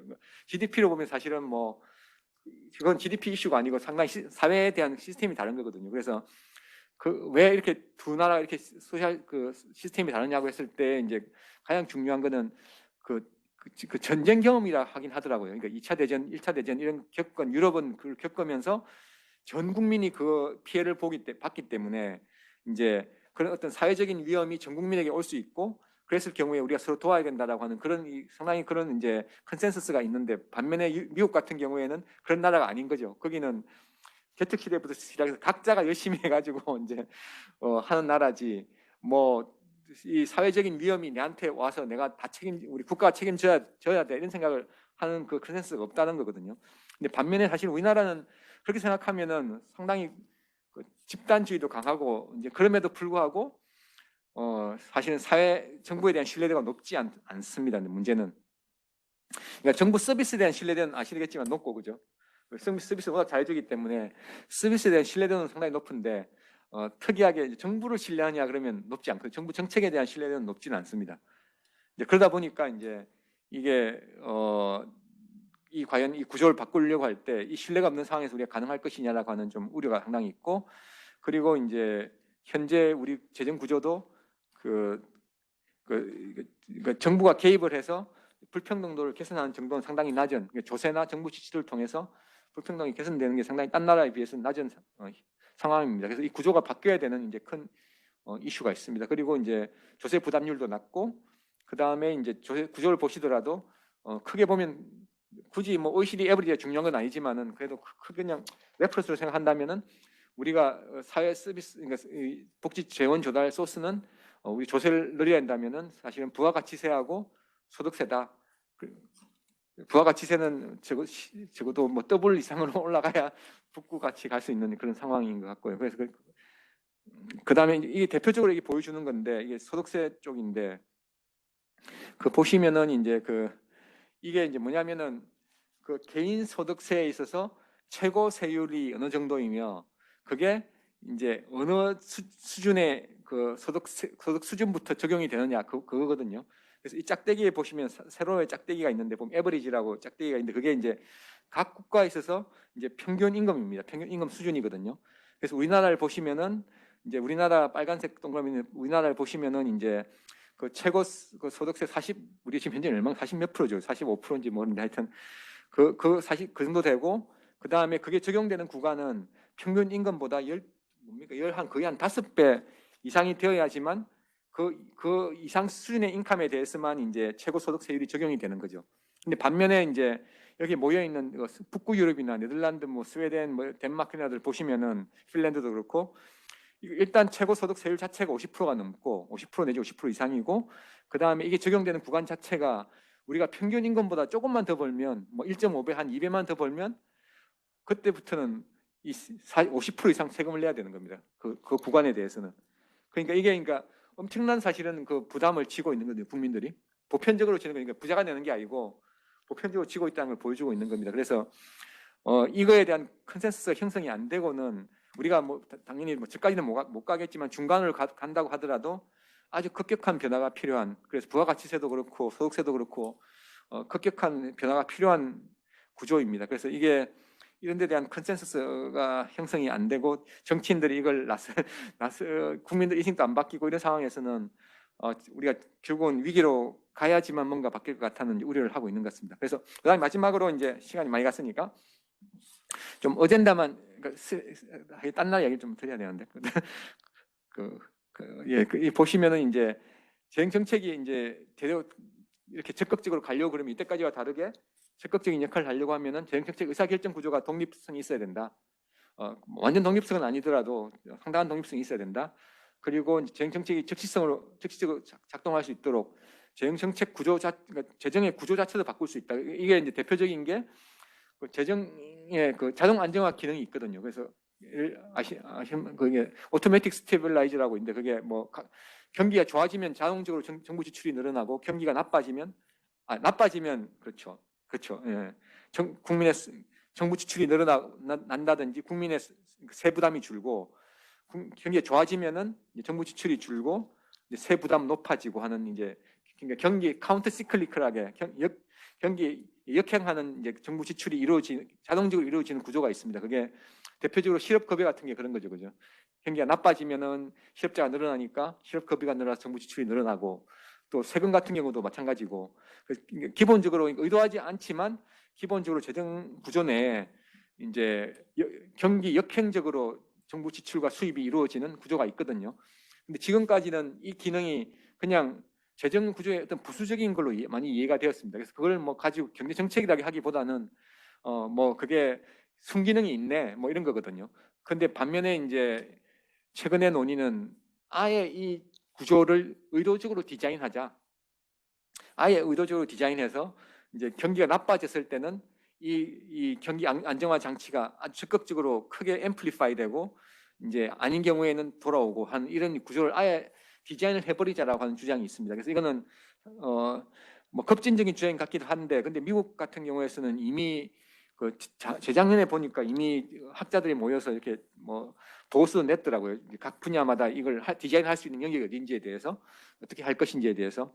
그래서 이 부분이 이제 왜 이야기를 하냐면은 그 통화 정책과 달리 재정 정책이 국회를 거쳐야 되기 때문에 이제 그거 위험을 최소화시키려고 하는 겁니다. 그래서 이 장치는 사전적으로 정치적인 합의에서 디자인을 해놓으면은 국회 의사 결정 필요 없이 메커니컬하게 작동을 한다. 그래서 국회 그 필요 없다라고 하는 이제 그걸 만들려고 하는 게 이제 이 노력이고요. 그 다음에 이제 재정 정책에 있어 특히 이제 정치가 끼어들기 때문에 이제 정치인들의 책무성을 어떻게 확보할 것인지, 또 이걸 제대로 하려고 하면은 재정 정책이 뭐 아시는 대로 이 상당한 역량이 있어야 되거든요. 아니면 이게 특히 우리가 풀려고 하는 문제들이 대부분 복잡한 문제이기 때문에, 특히 우리 과기계 아까 말씀드렸는데 생각해 보시면은 교육부도 그렇고 우리 과학기술 이쪽도 그렇고 이 연구자들이 가장 큰 불만 중에 하나가 그거지 않습니까? 그러니까 이 실제로 그 의사 결정하는 이 중앙 부처에 계신 공무원분들이 전문성이 없는데, 이 분야를 잘 모르는데 그 자리에 있다는 이유 하나로 우리가 가서 다 설명하고 해야 되는 그 상황이 벌어지지 않습니까? 그리고 우리가 그 부분이 있는 거죠. 그게 이제 저희도 이제 뭐 에피소드이긴 하지만 개인적으로는 이제 핵융합 우리 핵융합을 시설이 있거든요. 우리 핵융합 그러니까 핵발전 말고 핵융합이라고 해서 이제 있는데, 그 핵융합 그 중간 평가를 이제 저희들이 하게 돼서 했는데, 이제 보면 과기부에 이제 사무관이 담당이신데 이제 그분도 사실 아무것도 모르죠. 모르는 상태에서 이제 순환보직이니까 와서 이제 하게 되는 거죠. 이제 그 부분을 사실은 저희들이 볼 때는 깨야지만, 그러니까 공무원의 사실은 운용 체제, 이게 아주 이제 근본적, 그러니까 정부가 그렇게 적극적인 역할을 하고 싶으면 정부가 역량이 있어야 되는 거잖아요, 그죠? 근데 그거 없이 이게 현재 시스템은 어드미니스트리티브한 시스템이기 때문에 적극적인 문제 프로블럼 솔빙하는 역할을 정부 영역이 하기 힘들다. 그래서 이 부분도 필요하다는 이야기고, 그래서 빨리빨리 얘기해요. 국제 금융위기 이후에 이제 그 재정 시스템을 보시면은 크게 5가지 큰 변화가 있었습니다. 그래서 독립적인 재정 기구가 있고, 재정 준칙이 들어오고, 재정 범위가 확대되고, 이 재정 범위라고 하는 거는 이제 이때 왜냐하면은 가계 부문, 금융 부분의 위기가 재정으로 다 넘어왔거든요. 그래서 우리가 정부만 보고 있는 게 해서는 안 된다라고 하는 게 이때 인식이고, 재정 위험에 대한 분석 틀도 개선하고, 그리고 이제 이게 재정이 유연하게 되려고 하면은 필요 없는 것들, 필요할 때 없을 때는 빨리 줄이고 해야 되기 때문에 스펜딩 리뷰라고 하는 이제 지출 구조 조정을 갖다가 아주 포괄적으로 정례화시키는 것도 확산되고 이런 것들이 있었습니다. 근데 반면에 이것들이 우리나라에서는 뭐 일부 분들은 시도가 되긴 됐습니다. 그리고 파일럿으로 하기도 하고, 그렇지만 우리나라는 이 요소들이 사실은 아무것도 제대로 들어온 것은 없다라고 보시면 되겠습니다. 그래서 이게 우리나라가 앞으로 해야 되는 어젠다이기도 하긴 합니다. 근데 다 이제 장벽이 있는 거죠. 그리고 네덜란드와 스웨덴이 사실은 이 프레임워크를 대표적으로 잘 하고 있는 나라입니다. 그래서 EU의 스탠다드이기도 하고요. 그래서 보시면 이것들이 다 이제 네덜란드, 스웨덴이 가지고 있고, 그다음에 이 나라들 좀 역사는 자세히 말씀 안 드리고 이제 이것만 시사적으로 보시면은 재정 이게 얼마나 유연한지를 보시면은 이제 왼쪽 게 정부 채무 비율이고요, 오른쪽이 정부 지출 규모인데, 네덜란드 같은 경우에 보시면은 이제 90년대부터 시작해서 보시면 이게 막 변하지 않습니까, 이거죠. 이렇게 변한 나라 별로 없거든요. 그러니까 보시면은 위기가 오면은 확 늘어났다가, 특히 2000년대 후반에 금융위기 보시면은 그때부터 이제 43%까지 부채 비율이 내려갔다가 50 쭉쭉쭉 67%까지 올라가죠. 근데 지금 다시 48%까지 내려오지 않습니까? 근데 이게 긴 기간이 아니거든요. 보시면은 뭐 거의 한 5년 내에 내려오거든요. 그래서 이렇게 할 수 있는 나라 사실은 거의 없습니다. 아주 예외적인 국가라고 보시면 되고, 그뿐 아니고 정부 지출조차도 이렇게 변합니다. 그러니까 부채뿐만 아니고 정부 지출 규모조차도 이렇게 급격하게 변하거든요. 근데 우리가 생각해 보면은 그 소셜 세이프티넷이 그렇게 광범위하게 깔리면은 그거는 변하지 않을 것 같지 않습니까? 그죠? 그래서 저희들도 사실은 저도 개인적으로는 이게 궁금한 질문 중에 하나입니다. 사회보장제도가 아주 잘 됨에도 불구하고 재정이 어느 정도 유인할 수 있을까? 왜냐하면은 상식은 사회보장 지출은 의무 지출이기 때문에 그게 늘어나면은 정부 재정 구조는 경직화되고 고령화되고 그래서 변하기 힘들다. 이게 이제 스탠다드거든요. 근데 반면에 이 두 나라를 보시면은 그렇지가 않습니다. 그래서 이게 저도 이걸 뭐 복지부에서도 한번 이야기했었는데 복지부 사람들도 되게 궁금해하더라고요. 저 두 나라는 복지가 엄청 잘 되는데 어떻게 저게 가능한지 궁금하다고. 그래서 저도 궁금하다고 하긴 했. 앞으로 연구 과제이긴 한데, 근데 뭐 단초가 될 수 있는 거는 이제 그런 것들이 있습니다. 그러니까 스펜딩 리뷰 같은 경우를 할 때 보면은 아주 근본적인 스펜딩 리뷰를 합니다. 예를 들면 이것도 시간이 자꾸 와서 그런데 괜찮아요? 10분 내로 마칠게요. 식사도 하셔야 되는데. 예. 보면은 스펜딩 리뷰를 하는데 이제 우리나라 예를 들면 우리나라에서 만약에 지출 구조 조정을 하기 위해서 우리나라도 하거든요. 매년 이제 기재부가 지출 구조 조정을 한다든지 하고 새로운 정부가 들어오면 또 더더욱 하려고 하고. 근데 그때 보면 하는 옵션들이 뭐냐면은 이제 대표적인 게 SOC 사업 같은 경우에 불필요한 거 중단시키고 신규 SOC 안 하려고 그러고, 예를 들면 또 내지는 이제 또 하는 게 이제 이불용 많고 뭐 이런 집행이 안 되는 사업들 예산 삭감하고, 또 뭐가 있나요? 또 이제 그렇죠. 주로 이제 집행 안 되는 것들, 그리고 또 성과 평가가 나쁜 것들 이제 깎는데 그건 많이 깎아서 놓고 이제 벌칙 타입으로 이제 뭐 한 10%는 깎아야 되지 않냐, 뭐 5%는 깎아라, 이제 이런 식으로 평가가 나쁘면 깎기도 하고, 이제 그런 식의 어떻게 보면 좀 이렇게 마지널하게 이제 손대는 이제 그런 타입들, 그리고 해야 될 것들 좀 중지시켜 버리고. 근데 이제 이런 어프로치는 이게 해서 나올 수 있는 금액이 많지가 않습니다. 금액이 많지가. 그리고 또 하는 게 또 경상경비 뭐 일괄적으로 10% 삭감 이런 거, 그죠? 이제 그런데 이런 것들을 해봤자 일단 절대 금액이 많기가 힘들고, 첫 번째 문제는. 두 번째는 이제 지속 가능성이 별로 없습니다. 이게 그러니까 대부분 다 이런 식으로 예산 삭감을 한 경우는 3년 내에 다 돌아온다고 되어 있거든요. 딴 나라도 마찬가지고.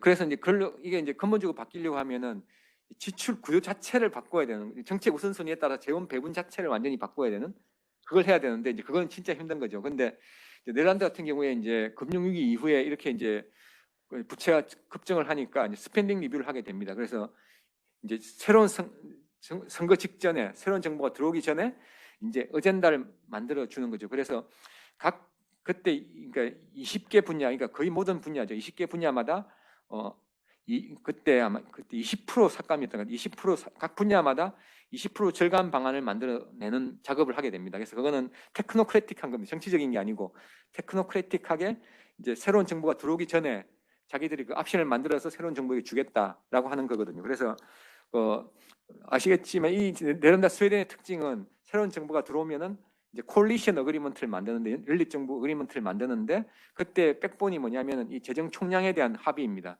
그래서 자기들이 있는 4년 동안 자기들이 재정 수지는 어떻게 유지하고 재정 지출 증가는 어떻게 유지하고 이런 것들을 중기 계획을 어나운스하고 그걸 지키는 거거든요.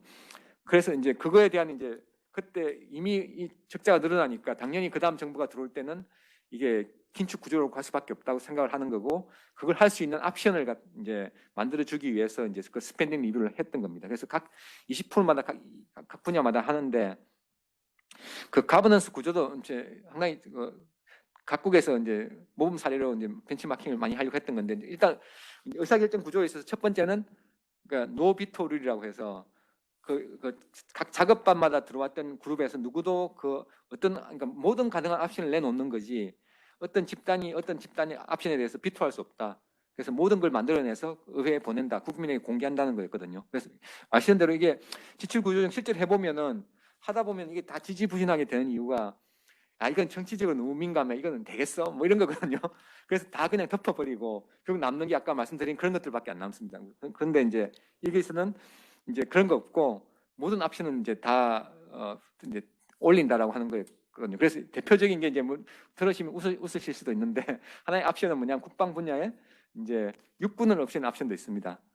그래서 그때 다 국제회의 같은 거다 웃었는데 야 장난치냐 육군 앞선다는 게 그게 뭐 막까지 하는 거냐 뭐 이제 그런 거였는데 근데 이제 그 네덜란드 사람 말 들어보니까 이해는 되더라고요. 그러니까 자기들 나라 입장에서는 육군이 중요하지 않다는 거죠. 그래서 왜냐하면은 자기들의 주적은 러시아고 러시아는 오려고 그러면 독일을 통해야만 올 수 있다. 그리고 독일 통해서 왔으면 자기는 이미 끝난 거다. 독일 뚫고 왔는데 자기가 뭐 육군이 있다고 뭘 할 수 있냐. 뭐 이제 그래서 그러니까 육군은 차라리 육군 없애고 차라리 독일을 잘 도와주는 게 다른 수단으로 도와주는 게 훨씬 효율적이다. 이제 그런 그러니까 이제 거기 보여주는 바는 이제 그리고 이제 또 복지 분야 같은 경우는 예를 들면 우리 이제 수당 많이 들어오지 않습니까? 거기도 이제 아동 수당 같이 현금으로 이제 단일화해서 이제 급여를 주자. 그 대신 이제 서비스는 다 없애는 거죠. 없애고 그거는 이제 그 급여를 가지고 쓸 수 있게 만드는 구조. 이제 그랬을 경우에 이제 기존에 있던 이제 모든 아동 관련 지원들은 이제 스트림라이닝 시키는 그런 옵션도 있고. 그래서 보면은 아예 그 구조 자체를 바꾸는 것 이제 그런 옵션들을 다 제시를 하거든요. 그래야지만 20%가 나오는 거죠. 안 그러면 사실은 20%라고 하면 불가능합니다. 그래서 그게 보여주는 바는 이 사람들이 이제 예산에 대한 어프로치 자체가 아주 펀더멘털한 그게 있는 것 같고 또 하나는 실제로 예시적인 것도 이제 이때 하나의 이제 노동 분야에 있어서도 실제로 이루어졌던 건데 이제 그 위기가 오면은 사실 뭐 취업 뭐 직능 교육하고 뭐 취업 매칭 시켜주고 이런 거 해봤자 잘 안 되지 않겠습니까? 뭐 소요가 없는데 그래서 이때도 보면은 그럼에도 불구하고 대부분의 국가들은 그 사업은 유지하면서 일시적인 일자리는 늘리지 않습니까? 우리나라도 그런데 근데 이 경우에는 네덜란드 같은 경우에는 보니까 그 당시에 뉴스에도 났었는데 이제 그 다 스탑 시켰습니다. 그냥 다 그게 좀 신기하긴 하더라고요. 어떻게 가능한지 왜냐하면은 그게 다 민간 위탁이거든요.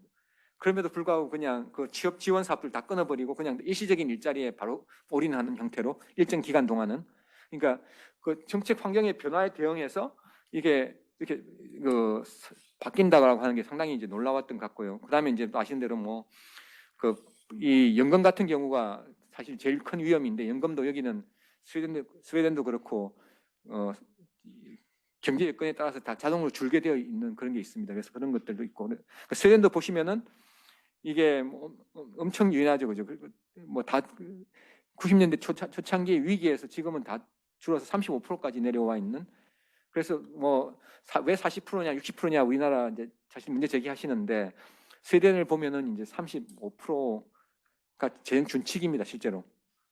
그래서 이거 뭐 이게 이제 사실은 네덜란드에 있어서는 이 구조가 사실은 아주 인상적인 구조인데, 그러니까 이게 한마디로 말하면은 이제 그 재정에 대한 새로운 정부가 들어올 때 재정에 대한 총량에 대한 그게 기본적인 백본이다. 재정 준칙이라고 하는 것이 이제 그게 있고, 근데 이 재정 준칙을 세우는 게 그냥 정당들이 아무 근거 없이 세우는 게 아니고 그 이전에 이미 선거하기 12개월 전에 CPB라고 하는 이제 일종의 독립적인 재정 기구이고 이게 한 150명이 넘거든요. 여기가 이제 재정 전망을 하고 경제 전망도 하고 그래서 중기 시기에 재정 유지 가능성에 대한 진단을 합니다. 하면은 이걸 바탕으로 이제 선거 9개월 전에 행정부의 일부 중요한 경제 부처들, 복지 부처도 들어오고 하고 중앙은행, CPB 이 고위 의사 결정자들이 모여서 이제 새로운 정부가 들어오는 데 대한 이제 이 보고서를 내게 됩니다. 그러니까 새로운 정부가 들어왔을 때 재정 공간이 어느 정도 된다. 그 재정 준칙에 대해서도 제안을 하게 됩니다. 이게 상당히 놀라운 거죠, 사실은 이게.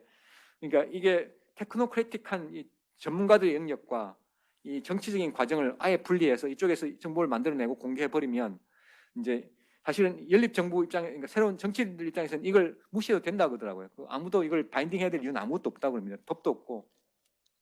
그럼에도 불구하고 이제 이걸 무시할 수는 없는 거죠. 이미 다 공개된 정보고 이거는 뭐 당연히 권위 있는 정보이기 때문에 그래서 이제 이걸 바탕으로 사실은 이제 연립 정부에서 재정 준칙이 채택이 되게 됩니다.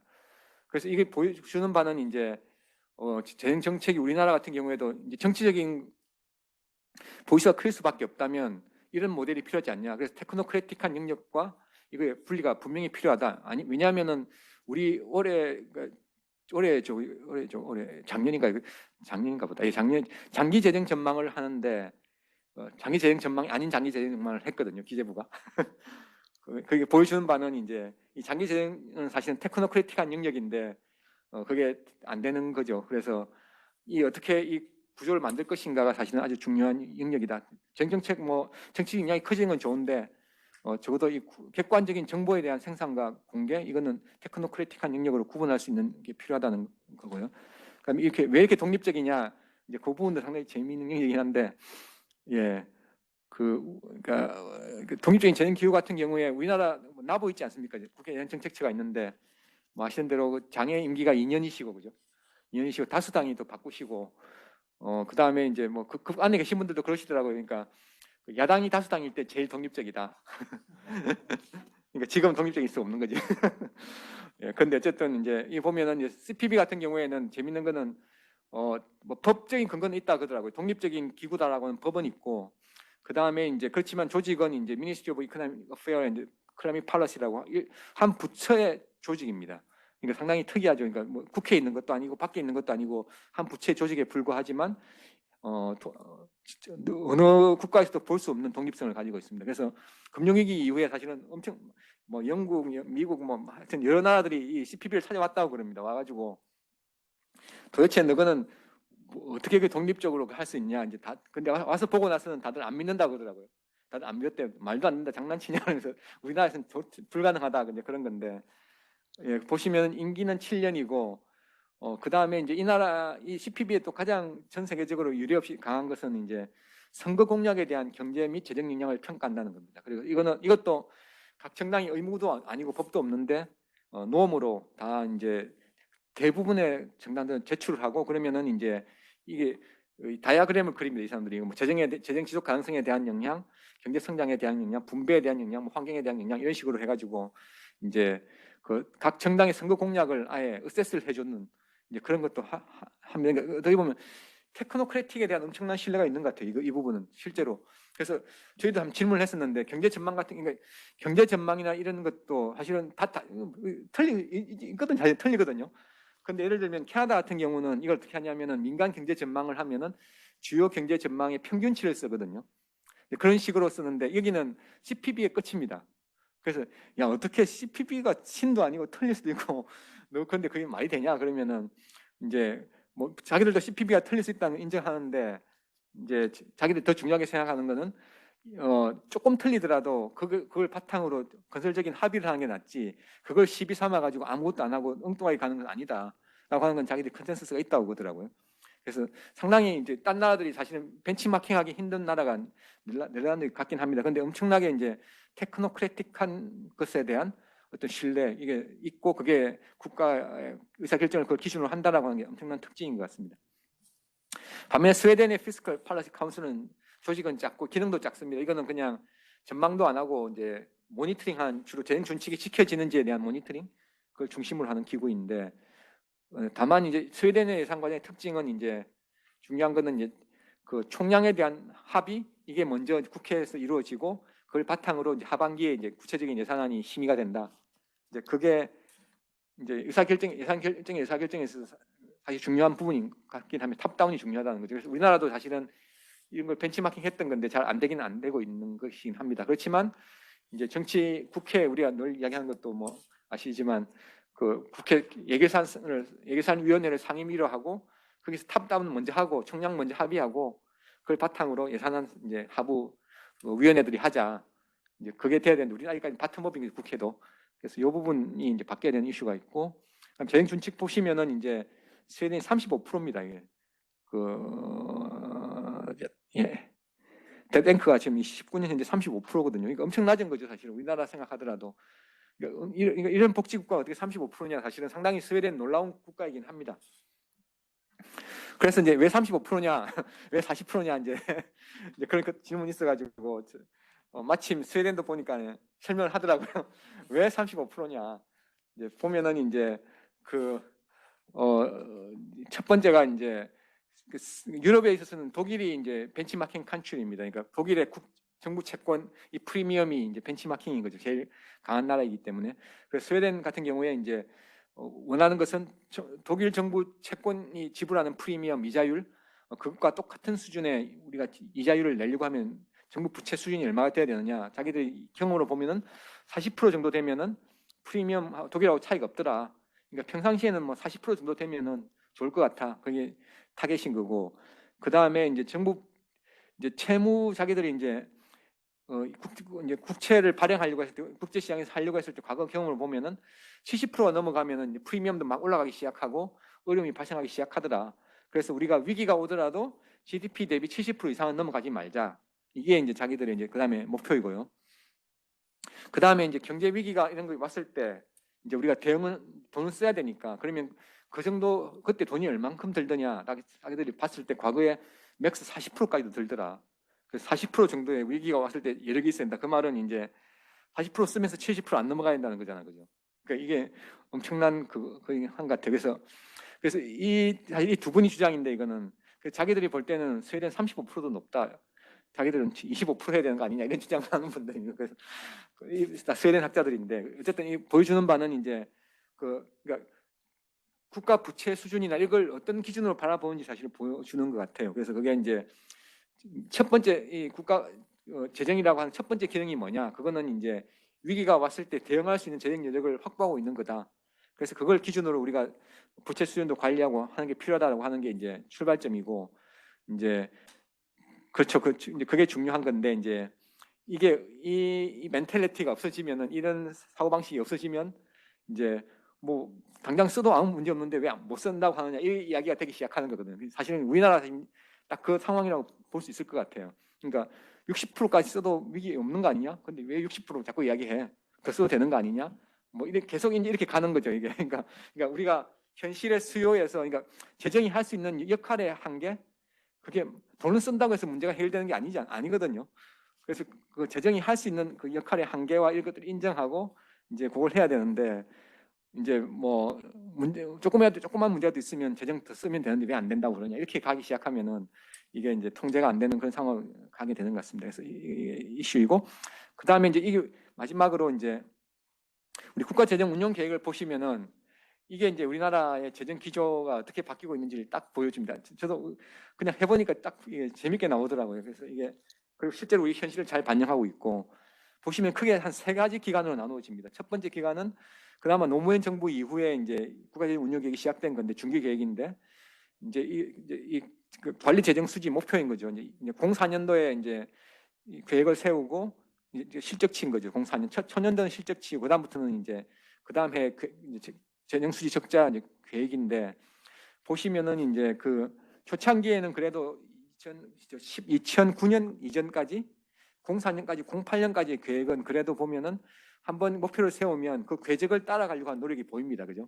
일관성이 가려고 하는 거죠. 그 계획했으면 거의 비슷하게 가지 않습니까? 그런데 09년에 오면 한번 그때 국제 금융 위기였기 때문에 시프트가 되는 것 같아요. 그때 한번 크게 시프트가 됩니다.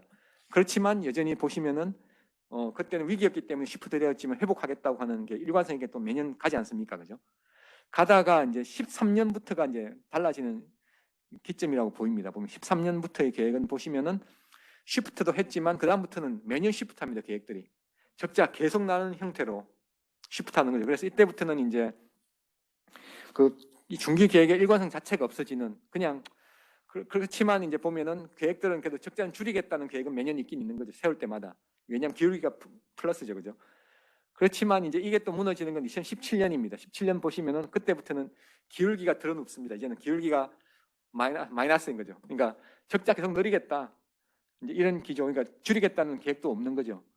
그래서 이제 이게 크게 세 가지 기간으로 나누어지는데 이제 최근에 이 기울기가 바뀐 것은 이제 뭐 저희들이 해석하기로는 꼭 재정 당국이 뭐 적자를 늘리고 싶어서 그런 거라기보다는 합의가 없는, 그러니까 정치적인 영향은 커지는데 정치국 간에 합의가 없기 때문에 줄이겠다는 이야기를 못 하는 거죠. 못 하고 그냥 현상 유지, 뭐 내지는 뭐 좀 더 늘어도 어쩔 수 없다.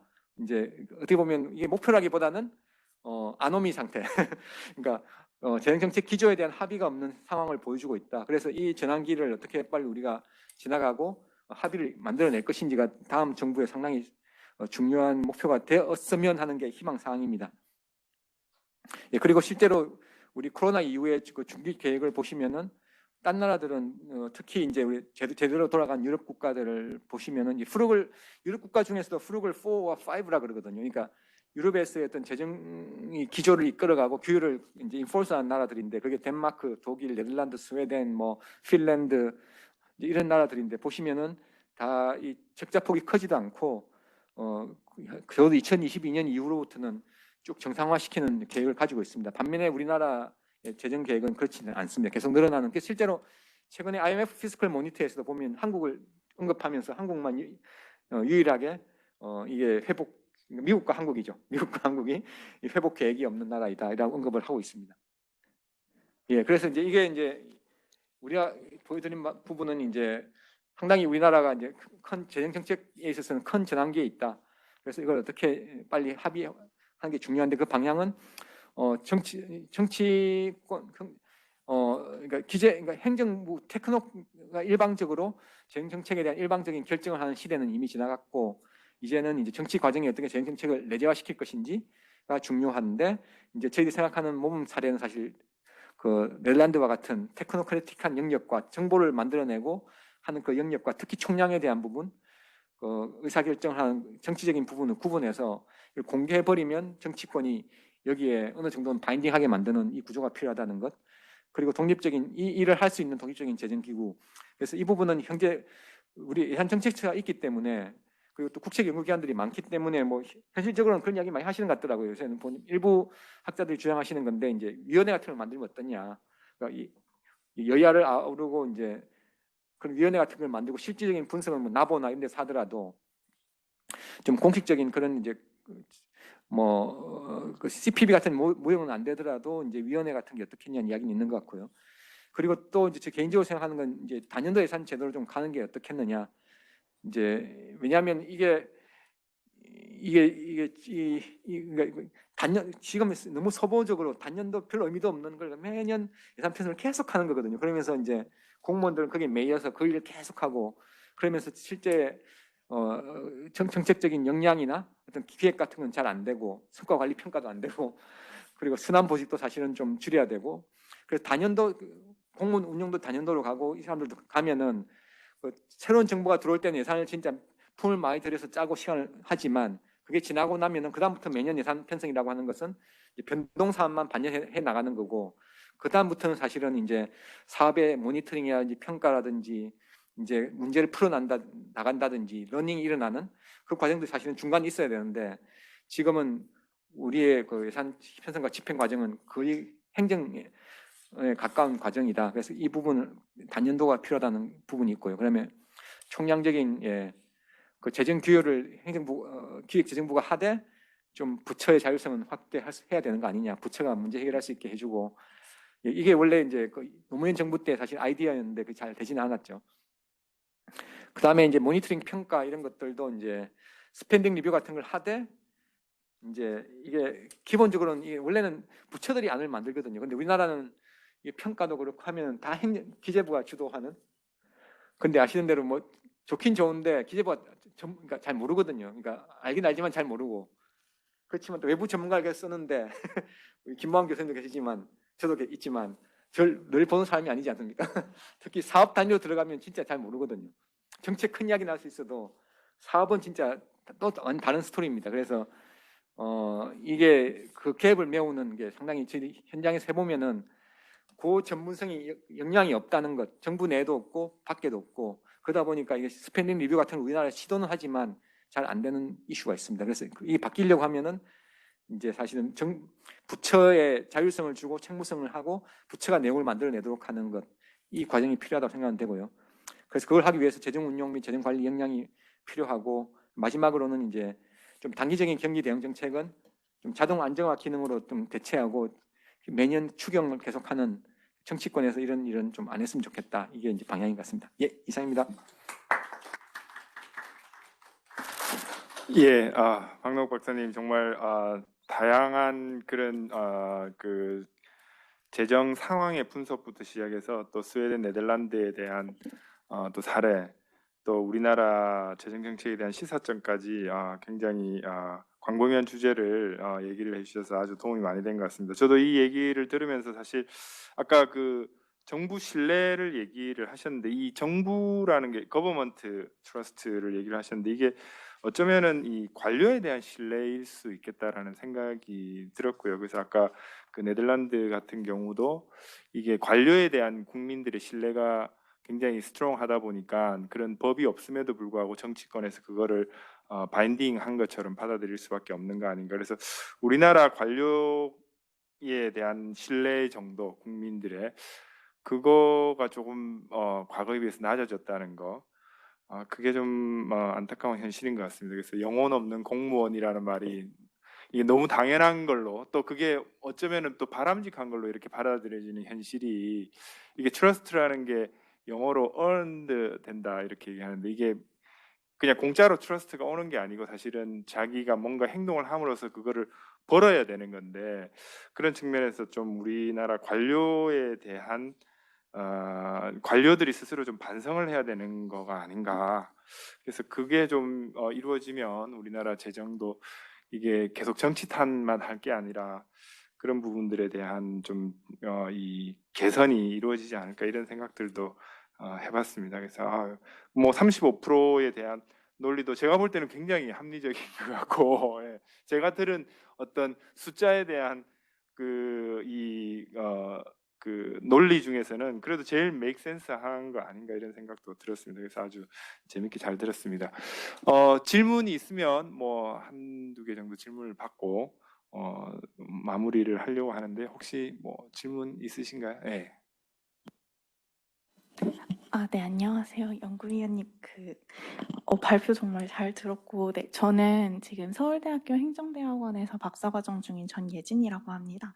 다름 아니라 제가 지금 현재 연구 용역을 계속 진행을 하고 있는데, 그 관련된 내용이 국가회계 오류에 대한 내용입니다. 그래서 현재 이제 다양한 이제 전문가들과 그 결산 과정에 참여하는 참여자들에게 인터뷰를 해본 결과, 이제 왜 많은 오류가 발생했느냐에 대한 원인 분석이 좀 순환보직에 대한 문제가 있다라고 했습니다.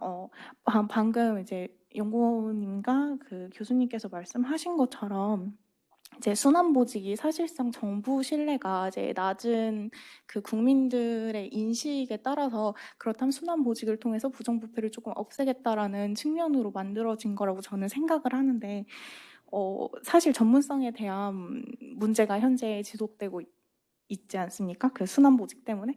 혹시 뭐 그 기재부 내에서 이런 순환보직에 대한 문제점을 인식을 하고 있지만 이걸 어떻게 해결할 것인지에 대한 논의가 이루어지고 있다면 그 관련된 내용이 궁금하고, 뭐 기재부 내용이 아니더라도 연구원님의 그 의견이 좀 궁금합니다. 네. 예, 그래서 이게 아주 중요한 저희는 그러니까 개인적으로 그러니까 저도 공무원들하고 오래 일을 하기 때문에 제일 그러니까 우리나라가 그 다음 그러니까 우리나라는 어떻게 보면 정부 영향력이 엄청 큰 나라거든요, 사실은. 그러니까 어느 나라보다도 너무 큰 것 같아요. 그러니까 정부라고 하는 게 행정부뿐만 아니고 사실은 여러 가지 포함해서 거의 하다 보면 모든 게 다 정부로 연결되는 그런 것 같아요. 그래서 그게 상당히 좀 너무 지나치다고 생각은 드는데, 그러다 보니까 이제 공무원들의 그 역할이 상당히 중요한 거죠. 그래서 그 부분이 이제 그 실제 일을 해보면은 이제 그 자기의 임기라고 하는 거 있는 그 자리에서 있는 시계라고 하는 게 진짜 중요한 거라고 생각이 됩니다. 그 시계 내에서 자기가 뭔가 성과를 낼 수 있는 일은 관심이 있고, 그게 그것보다 늘어지는 일은 관심이 없거든요. 그래서 그러다 보니까 항상 1년짜리 일, 1년 내에 뭐가 딱딱딱 발표할 수 있는 일, 이제 그렇게 가는 거죠. 그러다 보니까 이제 근데 우리나라는 이미 그 단계 국가는 아니고, 그러다 보니 이제 이게 아무것도 해결 안 되는 그런 거라 생각을 합니다. 그래서 예를 들면 이제 아마 그 문제를 인식해서 그전에도 아마 뭡니까 인사 혁신 저쪽에 삼성 쪽에서 누구 모시고 왔나 그래가지고 하는데도 이제 약간 이제 그런 어프로치들이 주로 뭐였냐면은 그러니까 그러니까 예를 들면 지금도 아마 있긴 있는 것 같아요. 지금도 인포스 되는 게 그 국내에서 3년 있어야 된다. 이거는 있는 것 같고, 옛날하고 달라진 게 3년 있어야 되고 뭐 그렇게 돼 있긴 한데, 근데 국이죠. 국이고 그다음에 이제 전문직 지정할 수 있고, 아마 그거는 그때 계획을 한 것 같아요. 근데 문제는 이제 이렇게 전문직 이런 것들의 문제는, 그러니까 어떤 특정 직위를 지정해 가지고 이제 전문직으로 만드는 거의 문제는 이제 그게 인기 있는 게 아니라는 거죠. 공무원 입장에서. 그러니까 왜냐하면 딴 사람들은 막 돌아다니면서, 그러니까 일단 첫 번째 그거 같아요. 그러니까 순환보직이 공무원들한테 주는 혜택 중에 하나는 책임 안 지는 구조. 그런데 자기는 만약에 전문직해서 3년, 5년, 10년 있는다 그러면 책임져야 되잖아요, 그죠? 그러니까 이건 그러니까 인센티브 구조상 아무도 원하지 않는 거예요. 사실은 전문직이라고 하는 건. 그러니까 자기가 진짜 너드가 돼가지고 아무 관계 없고 난 이거만 그냥 빅뱅 시어리 보면 있지 않습니까? 쉘던 걔같이 막 하는 일만 그런 사람 아닌 다음에는 자기 주위에 아무 책임 안 지고 돌아다니면서 막 그 크레딧 받고 다 하는데 자기는 답 안 나오는 거 가지고 앉아가지고 계속 그걸 하고 있고 쉽지가 않거든요. 그래서 부분적으로 어떤 그러니까 전체적인 어떤 그런 그러니까 구조가 안 바뀌면서 특정 직위만 해서 가는 것은 작동하지 않는다라고 하는 걸 보는 것 같고요. 그 다음에는 이제 그 또 문제는 이제 예를 들어 그래서 그러니까 범정부 그러니까 저기 공무원 전체가 그렇게 구조가 가야지 특정 직위 가는 거는 작동하지 않는다고 저는 생각을 하고 그래서 예를 들 수 있는 게 이제 또 네덜란드 사례인데 저도 네덜란드 잘 아는 분이 있어가지고 올해 같이 사실 단연간 교류를 했고 이제 그 친구도 이제 그러니까 네덜란드 공무원들의 재밌는 점 중에 하나는 지금은 좀 많이 바뀌었는데 대부분 박사예요. 그 이유가 있는데 그 이유가 뭐냐면 지금은 없어졌는데 박사의 보조금이 있거든요. 그래서 박사 받는 게 공짜예요.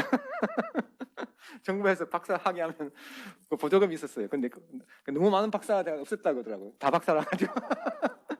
그래서 실제로 보면 공무원들 보시면은 다 박사하고 상당히 아카데믹해요. 그러니까 대화가 되는 거 있잖아요. 그러니까 우리가 가진 관심사 대화를 하면 대화가 되는. 그래서 이것도 그러니까 너 진짜 신기하다. 너 어떻게 그렇게 전문성 있게 일을 하느냐. 그게 안 된다 그랬더니 이제 자기 그 이야기를 하더라고요. 그것도 이제는 인포멀 한데 첫 번째는 이제 357 그러니까 인포멀한 룰이 있다 그러더라고요. 그래서 어떤 자리에 가면은 최소 3년 있는다. 3년은 기본이고 그 다음에 5년 차 되면은 이제 옮겨도 괜찮고 옮길 걸 적극적으로 고려한다. 그렇지만 7년 되면 무조건 떠난다. 이제 357 룰이 있다 그러더라고요. 그게 뭐 자동으로 하는 건 아닌데 그렇지만 노험으로 이제 그 정부 내에 있는 거죠. 그래서 이게 그러니까 생각해 보면 3년 5년 하면 사실은 괜찮은 거잖아요. 사실 그러면 적어도 공무원들이 저희들이 원하는 것은 장기적인 시계까지는 원하지 않고 사실 적어도 3년 내지 5년의 중기적인 시계만 있어도 훨씬 달라지거든요. 그러면 진짜 좀 일을 해도 제대로 해볼 수 있는 거죠. 그러니까 그래서 이제 그러니까 그런 식의 어떤 범정부적으로 어떤 인사 운영에서 그런 식의 시스템이 바뀌어야지 어떤 특정 부분을 쪼개가지고 하겠다 이거는 그러면 아무도 원하지 않는 그럴 것 같습니다. 예. 네, 답변 감사합니다. 네, 혹시 또 뭐 다른 질문 있으신가요? 예, 김진박. 예. 네, 너무 재밌게 잘 들었습니다. 저 박사학위 받고 여기 포닥으로 재직 중인 김진이라고 합니다. 간단한 질문 한 2가지 정도만 좀 드릴 건데요. 여기 제가 잘 못 들었을 그냥 지나쳤을 수 있는데 여기 서베이 재정 지출 축소 필요성이라던가 저희 광범위한 조세 부담 관련해서 국민하고 전문가 인식 조사 차이를 보여주신 게 되게 인상이 깊었는데 여기 혹시 출처가 재정 패널 데이터인지 그게 좀 궁금하고요.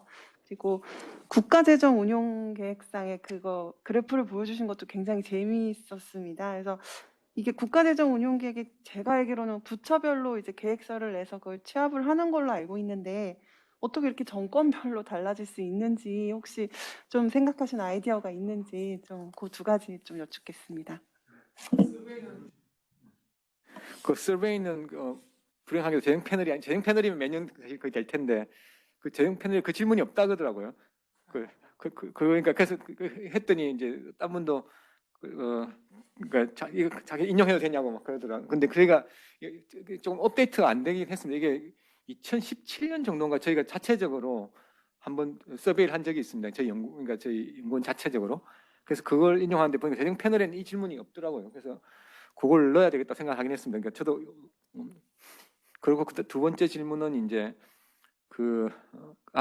국가재정운용계획은 이거는 재정 수지에 대한 거기 때문에 이거는 기재부가 세팅하는 거라서 부처 냉각 관계 물론 이제 이론적으로는 부처에서 이제 중기재정 수율을 받아서 이제 그다음에 이제 경제 전망하고 이런 걸 고려해서 기재부 만드는 것이긴 한데 그렇지만 이제 뭐 기본적으로는 기재부가 이제 재정 수지 목표는 세우는 거니까 예.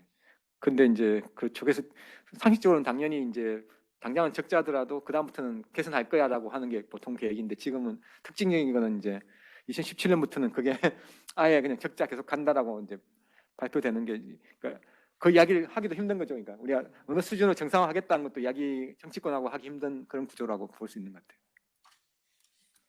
네, 감사합니다. 아유, 뭐 사실 시간이 있으면 더 또 질문도 많이 있을 것 같고 저도 교수님, 좀 아, 예. 네. 교수님, 저 혹시 질문해도 될까요? 네, 네, 하세요. 네, 안녕하세요. 저는 그 조지아 대학에서 재무행정으로 박사학위 받은 조윤경이라고 합니다. 그 방대한 내용 오늘 너무 잘 설명해 주셔서 잘 들었습니다. 짧게, 그, 저는 그 말씀하신 것 중에서 재정 운용의 유연성에 대한 부분을 되게 인상 깊게 들었는데요. 그 우리나라도 뭐 2013년 이후에 평균적으로 1회 정도 뭐 추경 예산 집행하는 걸로 알고 있고, 뭐 코비드 이후로는 물론 뭐 작년에 4번 했지만 그건 예외적인 상황인 것 같고, 근데 네덜란드는 되게 재정 운용을 이제 유연하게 한다고 그래프로, 물론 이례적으로 세계적으로 비교했을 때도 이례적으로 한다고 말씀하셨는데, 일반 국민이 느끼기에는 약간 기재부가 그 되게 재정 운용을 탄력적으로 하는 거를 좀 이렇게 계속 방어하고 저지하는, 물론 그걸 장단점 다 있지만 그런 느낌 받을 때도 있거든요. 그래서 혹시 박사님이 보실 때는 우리나라가 이제 전 세계적으로 봤을 때 재정 운용을 얼마나 이제 유연하게 하고 있는지 어떤 정도 그런 거에 대해서 혹시 좀 인사이트를 두실 수 있는지, 그리고 이런 재정 운용의 유연성을 매저하는 혹시 학문적인 어떤 방법이 있는지 궁금합니다. 예, 좋은지 학문적인 방법이 있는지는 모르겠는데 아마 그거는 그 우리가 그 기준을 만들어서 하면 할 수 있을 것 같긴 해요. 그러니까 어차피 이거는 이 상황에 따른 베리에이션의 정도니까 예를 들면 뭐 어떤 특정 위기를 다 잡아놓고 특정 시기마다 이제 글로벌한 위기가 있을 거 아니에요. 그러니까 공통적인 위기가 있을 때 어떤 나라의 어떤 그 재정의 변화 정도 또 내지는 좀 더 쪼개면 사실은 특정 그러니까 그 경제 위기에 부합하는 예를 들면 정액이 필요한 어떤 지출 분야 내지는 뭐 좀 줄어도 되는 분야 이런 식으로 좀 구분해서 이제 그게 어떤 식으로 이제 그러니까 변화하는지를 사실은 좀 만들어서 해보면 재미있는 연구 분야일 것 같긴 합니다. 좋은 질문이시네, 그죠? 저도 예 그걸 해보면 재밌을 것 같긴 한데 그러면은 이제 어떻게 보면 나라별로 좀 이제 어떤 어느 정도 유연한지를 좀 더 정량화시켜서 보여줄 수 있을 것 같긴 하고요. 그래서 그거는 예, 조 박사님께서 연구하셔가지고 발표해 주시면 될 것 같습니다. 그렇고 그 다음에 이제 뭐 말씀하신 대로 첫 번째 이제 기재부가 너무 틀을 잡고 있어서 이제 그런 거 아니냐. 그게 이제 현 정부의 인식이기도 한데 일정 부분은 뭐 저도 동의할 수는 있긴 있는 것 같아요. 왜냐하면은 기재부는 어쨌든 우리나라의 기재부는 보수적으로 그러니까 문제가 안 생기길 원하는 이제 보수적인 이제 기조로 이제 운영을 하고 해왔다는 건 사실인 것 같긴 해요. 그러니까 물론 이제 투자도 하고 다 했지만 이제 특히 이제 뭐 옛날에 경제 발전할 때는 뭐 괜찮았는데 특히 이제 사회적인 수요가 많아지는 이 시점에 있어서는 이제 그 부분에 대해서는 되게 최소한으로 억제하려고 하는 이제 그런 기조가 기본적으로 작동은 하긴 했던 것 같긴 합니다. 그래서 그게 이제 적극적으로 문제를 해결하기, 그러니까 문제가 있고 문제를 해결하기 위해서 재정 정책을 만들었다기보다는 이제 문제 제기가 되면은 그걸 최대한 이제 방어하려고 하는 그런 형태. 그러니까 그게 이제 어떻게 보면 그 재정 당국의 뭐 보수성인데 그게 어느 나라 없지는 않은데요. 근데 그 부분이 좀 더 지배적인 부분이 없었다고 하기는 힘들 것 같긴 하고요.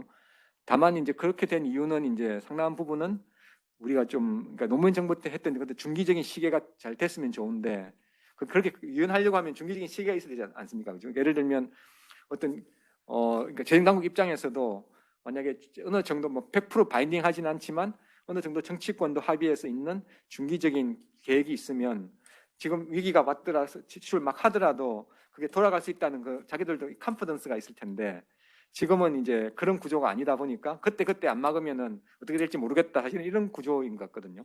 그러다 보니까 재정 당국대로 막을 수 있을 때 최대한 막자 이런 식으로 가버리는 이제 문제 해결형으로 가려고 하면 그게 아니고 좀 더 긴 시계를 가지고 이제 유연성이라고 하는 건 사실은 그렇잖아요. 우리 상황을 길게 봐야지만 유연성이 생기는 거기 때문에 안 그러고 눈앞만 보면 계속 막고 이쪽은 싸우고 막 이렇게 가는 거라서 그래서 그 부분이 이제 어떻게 하면 우리가 중기적인 시계를 가지고 그게 신뢰성 있게 지켜줄 수 있을까 이제 그 구조를 만드는 게 필요한 것 같긴 합니다. 그래서 궁극적으로는 이제 어떻게 보면 저도 과거에 이제 예산 편성권을 가진 기재부 중심의 의사결정 구조로 과거로 돌아가는 건 꼭 바람직하다고 생각을 하지는 않습니다. 이제는. 왜냐하면 우리는 이제 문제 해결형도 해야 되거든요.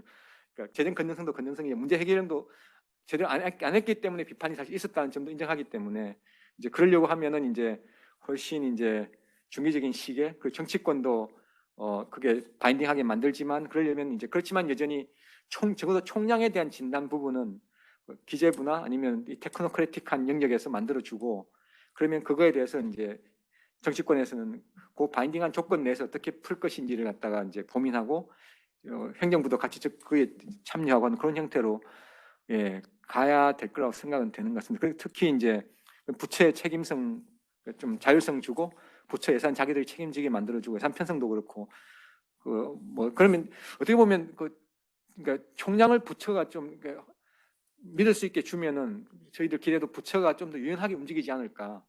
그러니까 뺏기지 않을 거니까. 지금은 하나하나 보면 뺏기니까 다 싸워야 되지 않습니까? 그죠? 그러니까 저희 연구만 보더라도 특정 사업의 예산을 뭐 사실 당장 필요 없는데 안 해도 되는데 이제 그걸 올해 안 한다고 해버리면 앞으로 다시 못 받을 거라 생각이 다 있거든요. 그러니까 심지어 저희가 조그만 연구원도 사실 그런데 부처 입장에서는 더 할 거란 말이죠. 그죠? 그러니까 이제 그런 것들, 그러니까 부처가 적어도 중기적인 시기에서 자기들 예산을 어느 정도 있고 이걸 자기들이 이렇게 움직일 수 있다라고 하는 그림이 나와야지만 아까 말씀드린 대로 뭐 노동 분야에서도 필요에 따라서 줄였다 늘렸다 이렇게 하지 지금은 각계 전투에서 각자가 자기 사업 예산 지키는 구조 이걸 예 어떻게 그러니까 그 탑다운 플러스 중기 시기에 이게 예, 실현이 되어야만 가능할 것 같습니다. 네, 감사합니다. 네, 아유, 하여튼 뭐 또 다른 우리 참가자들도 질문이 많이 있을 것 같은데 시간이 다 돼서요. 좀 아쉽다는 말씀드립니다. 오늘 정말 좋은 그 해외 사례 또 현재 재정 상황에 대한 인사이트 또 앞으로 어떻게 가야 될지 이런 방향까지 말씀해주신 박노욱 조세정연구원 선임연구원님께 다시 한번 감사를 드립니다. 예, 감사합니다. 예, 그러면 이것으로 오늘 지속가능 회계 재정 세미나를 모두 마치도록 하겠습니다. 예, 여러분 감사합니다.